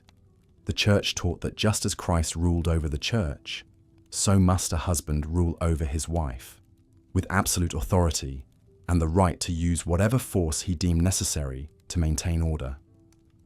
Margaret's wedding day arrived when she turned 14, marked not by joy or celebration, but by a grim sense of inevitability. The ceremony itself was a brief perfunctory affair conducted in Latin that Margaret could not understand. She stood beside Thomas, her hands trembling not with excitement but with terror, as the priest intoned the words that would legally transfer ownership of her body and soul from her father to this virtual stranger. When the priest asked if she took Thomas as her husband, Margaret's whispered yes was barely audible. It was not consent in any meaningful sense. It was capitulation to a system that offered her no alternative. The wedding feast that followed was modest but revealing. Margaret sat silent and pale while the men of both families drank heavily and joked crudely about the consummation to come. Her new mother-in-law regaled the gathering with detailed advice about wifely submission, while her own mother wept quietly into her ale. No one asked Margaret how she felt about any of this. Her emotions were irrelevant. She was now property, to be used and disposed of as her husband saw fit. This complete absence of romantic agency extended far beyond the peasant class. Even among the nobility, where marriages were arranged to secure political alliances and consolidate power, the personal desires of the individuals involved were considered secondary at best. Princess Isabella of France was betrothed to the future King Edward II of England when she was only 6 years old. She would not meet her husband until their wedding day 12 years later, and by then, both of their fates were already sealed by treaties and political necessities far beyond their control. The marriage between Isabella and Edward proved to be a disaster on every conceivable level. Edward showed little interest in his wife, preferring the company of his male favourites who wielded enormous influence over the kingdom. Isabella found herself trapped in a loveless marriage to a weak and ineffectual king who seemed to care more about his companions than about ruling his realm or honouring his wife. But despite her royal status, Isabella had no legal recourse. She could not divorce Edward, could not leave him, could not even publicly criticise him without risking charges of treason. She was bound to him until death, regardless of how miserable that binding made her life. For both Margaret the peasant and Isabella the princess, the medieval concept of marriage was fundamentally about ownership and control rather than love or companionship. A wife was expected to surrender not only her body, but her very identity to her husband. She took his name, moved to his household, and became legally invisible in most matters. Her property became his property, her debts became his debts, and her children belonged to him absolutely. If she dared to resist this arrangement, if she showed any sign of independence or defiance, she could be beaten, imprisoned, or even killed with legal impunity. This system of romantic oppression was reinforced at every level of medieval society. The church preached that wifely submission was a sacred duty, that women who sought independence were following the path of Eve toward damnation. The legal system codified male dominance, making it virtually impossible for women to own property, enter contracts, or make decisions about their own lives. Even the medical establishment taught that women were fundamentally inferior creatures, possessed of wandering wombs that made them emotionally unstable and intellectually deficient. But perhaps most insidiously, this system was enforced through the constant threat of social ostracism and economic ruin. A woman who refused to marry, who left an abusive husband, or who dared to express romantic preferences that conflicted with her family's wishes, would find herself cast out from the only social networks that could provide her with protection and support. In a world where women had almost no legal rights and few economic opportunities, such isolation was often tantamount to a death sentence. The few women who did manage to resist this system paid an enormous price for their defiance. Take the case of Marjorie Kemper, a 14th century Englishwoman who experienced religious visions and felt called to a life of spiritual devotion. Despite being married with 14 children, Marjorie eventually convinced her husband to take a vow of chastity so that she could dedicate herself fully to her religious calling. But this decision made her a target of suspicion and harassment throughout her community. She was accused of heresy, threatened with burning at the stake, and constantly criticized for abandoning her proper role as a wife and mother. Even her own family sometimes turned against her, viewing her spiritual visions as evidence of madness or demonic possession. The story of medieval romance, then, is ultimately a story about the complete absence of choice, agency, and personal freedom in matters of the heart. It was a system designed not to promote love or happiness, but to maintain social order and consolidate power. Young people were treated as pawns in elaborate games of politics and economics, their personal desires and emotional needs considered irrelevant distractions from the serious business of securing alliances and transferring wealth. This systematic denial of romantic agency had profound psychological consequences for the people trapped within it. Chronicles from the period are filled with accounts of deep depression, suicidal despair, and violent outbursts among both men and women forced into unwanted marriages. Many people simply retreated into themselves, accepting their fate with a kind of numb resignation that allowed them to survive, but hardly to thrive. Others channeled their frustration into religious extremism, flagellant movements, or other forms of self-destructive behavior that at least gave them some sense of control over their own suffering. The medieval concept of courtly love, which we explored earlier, can be understood partly as a response to this crushing absence of romantic freedom. By celebrating impossible, unconsummated passion between knights and married ladies, courtly love provided a fantasy escape from the brutal realities of actual medieval marriage. It allowed people to imagine what love might feel like if it were based on choice, mutual attraction, and emotional connection rather than economic necessity and social obligation. But even this fantasy was tinged with tragedy and doom, reflecting the deep understanding that true romantic freedom was simply impossible within the constraints of medieval society. As we reach the end of our exploration into why dating was a nightmare in medieval times, we must confront the sobering reality that for most people living in that era, what we would recognize as dating simply did not exist. There was no period of courtship where young people could get to know each other, discover compatibility, or develop genuine affection. There were no opportunities for private conversation, shared activities, or the gradual building of emotional intimacy that we consider essential to healthy romantic relationships. Instead, there was only the grim machinery of social control, grinding forward with inexorable efficiency to sort people into predetermined roles and relationships that served the needs of the powerful while crushing the spirits of everyone else. Love, when it existed at all, was something that might develop after marriage if couples were extraordinarily fortunate.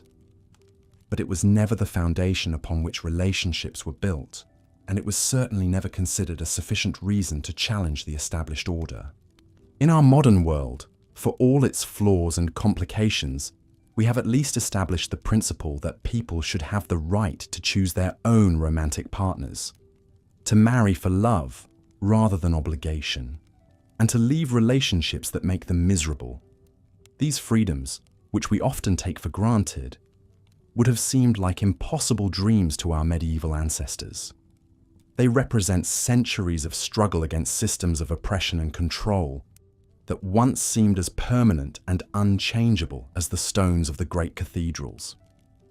When we complain about the difficulties of modern dating, the awkwardness of first meetings, the challenge of finding compatible partners, the pain of romantic rejection, we should remember Margaret, trembling at her wedding to a man she feared, and Isabella, trapped in a loveless marriage to a king who ignored her. We should remember all the countless individuals whose names history has forgotten, who lived and died without ever experiencing the simple joy of choosing to be with someone who truly cared for them. The nightmare of medieval dating was not just about the practical hardships we've explored throughout this series, the disease, the violence, the superstition, and the social constraints. It was about the fundamental denial of human dignity and agency in matters of the heart. It was about a world where love was considered dangerous, choice was forbidden, and happiness was sacrificed on the altar of social stability and political necessity. In understanding this dark chapter of human history, we can better appreciate not only how far we've come, but how precious and fragile our modern freedoms truly are. Based on the script summary and reference files, here's part 11 of the 12-part script for why dating was a nightmare in medieval times. As the shadows of the medieval world grew longer and the spectre of mortality loomed ever closer, love itself became perhaps the most dangerous gamble of all. For in this harsh realm where death could strike without warning, where accusations could destroy lives in an instant, and where the very act of survival consumed every waking hour, the pursuit of romantic connection was fraught with perils that would terrify even the bravest souls. Consider, if you will, the plight of young Margaret, a peasant girl of 17 summers, who had caught the eye of Thomas, the blacksmith's apprentice. In our modern world, such a courtship might begin with casual conversation, perhaps a coffee date, maybe some innocent text messages. But in Margaret's world, even the simplest expression of mutual attraction could spiral into accusations of witchcraft, demonic possession, or moral corruption that could end with both lovers burning at the stake. The Church's iron grip on matters of the heart meant that love was not seen as a beautiful emotion to be celebrated, but as a dangerous weakness that could lead souls astray. Priests warned from their pulpits that romantic passion was nothing more than the devil's snare, designed to corrupt the faithful and drag them down to eternal damnation. Young people were taught that physical desire was inherently sinful, that even thinking about someone in a romantic way could condemn their immortal souls. For women especially, the expression of any romantic feeling was walking a tightrope over an abyss of social destruction. If a young woman showed too much interest in a man, she might be labelled a temptress or seductress. If she seemed too knowledgeable about matters of love or attraction, Whispers would begin that she must be practicing love magic or consorting with supernatural forces. The line between normal human emotion and suspected witchcraft was so thin, it was practically invisible. And what of the physical realities of medieval romance? In a world without modern hygiene, without understanding of disease transmission, without even the most basic medical knowledge, intimate relationships were literally life-threatening endeavors. Sexually transmitted diseases ran rampant through medieval populations, often leading to painful, lingering deaths that were seen as divine punishment for moral transgression. Women faced the constant terror of pregnancy in an age when childbirth was essentially a coin flip between life and death. The very concept of consent, which we consider fundamental to healthy relationships today, barely existed in medieval legal or social frameworks. Women were considered property, first of their fathers, then of their husbands. A woman's desires, preferences, or feelings about potential romantic partners were not just irrelevant, they were potentially dangerous if they conflicted with the economic or political arrangements made by the men who controlled her life. Even for those fortunate enough to find genuine love within the constraints of their society, the constant threat of separation loomed large. Wars could tear lovers apart at a moment's notice, with men conscripted into armies that might march hundreds of miles away, never to return.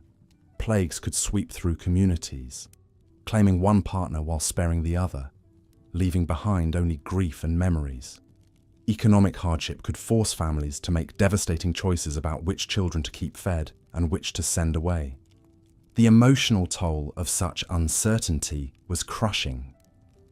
Imagine trying to build a loving relationship while knowing that at any moment your beloved could be accused of heresy, dragged away by soldiers, struck down by disease, or simply disappear into the vast, dangerous wilderness that lay beyond every village.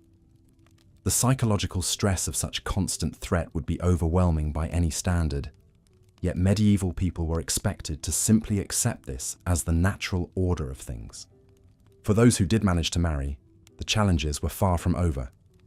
Medieval marriages were business arrangements first and foremost, designed to consolidate wealth, secure political alliances, or ensure economic survival. Love, if it developed at all, was considered a pleasant bonus rather than the foundation of the relationship. Couples were expected to produce children quickly and frequently, regardless of their emotional connection or physical compatibility. The home itself offered little sanctuary for romantic feeling. Medieval houses were cramped, cold, and utterly lacking in privacy. Extended families, servants, and even livestock often shared the same living spaces. The idea of intimate moments between spouses was largely theoretical when children, in-laws, and farm animals were constant witnesses to every interaction. Romance requires some degree of privacy and comfort, luxuries that were virtually unknown to all but the wealthiest nobles. Even the language of love was constrained by the limited vocabulary and rigid social expectations of the time. The flowery poetry and elaborate courtship rituals that we associate with medieval romance were exclusively the province of the aristocracy, and even then, they often celebrated impossible, unrequited love rather than actual, attainable relationships. For common people, expressions of affection were necessarily simple, practical, and often coded in religious or economic terms. The seasonal rhythms of agricultural life meant that even the timing of romance was dictated by external forces. Courtship and marriage were often scheduled around planting and harvest times, with little regard for the emotional readiness or desires of the participants.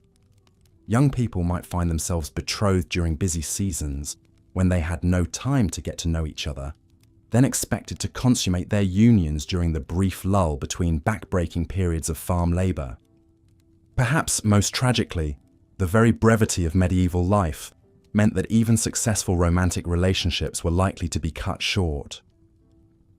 With average lifespans hovering around 30 to 40 years, and with disease, accident, and violence claiming lives with shocking regularity, Couples who managed to find genuine love and happiness together rarely had more than a decade or two to enjoy it. The constant awareness of mortality cast a shadow over every moment of joy, every tender gesture, every quiet evening spent together. The psychological impact of living under such conditions cannot be overstated.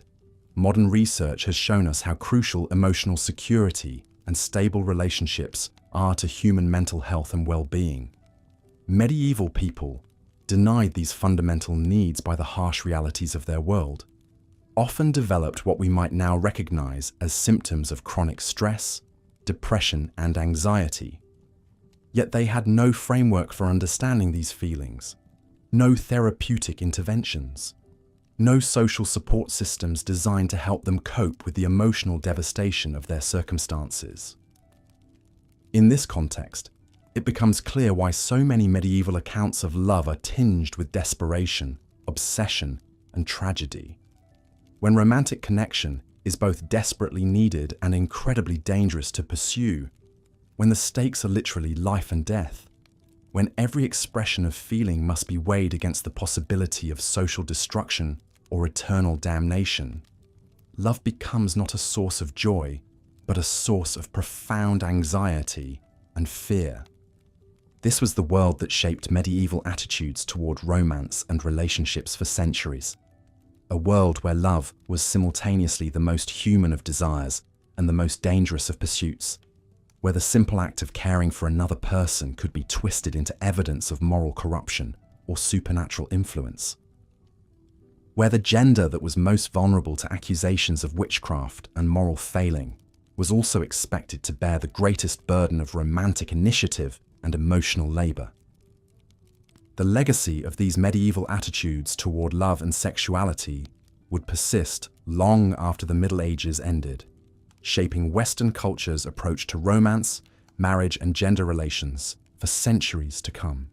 The idea that female sexuality is inherently dangerous, that romantic passion is morally suspect, that love should be subordinated to practical considerations, these notions, forged in the crucible of medieval hardship and superstition, would echo through the generations, influencing how people thought about relationships well into the modern era.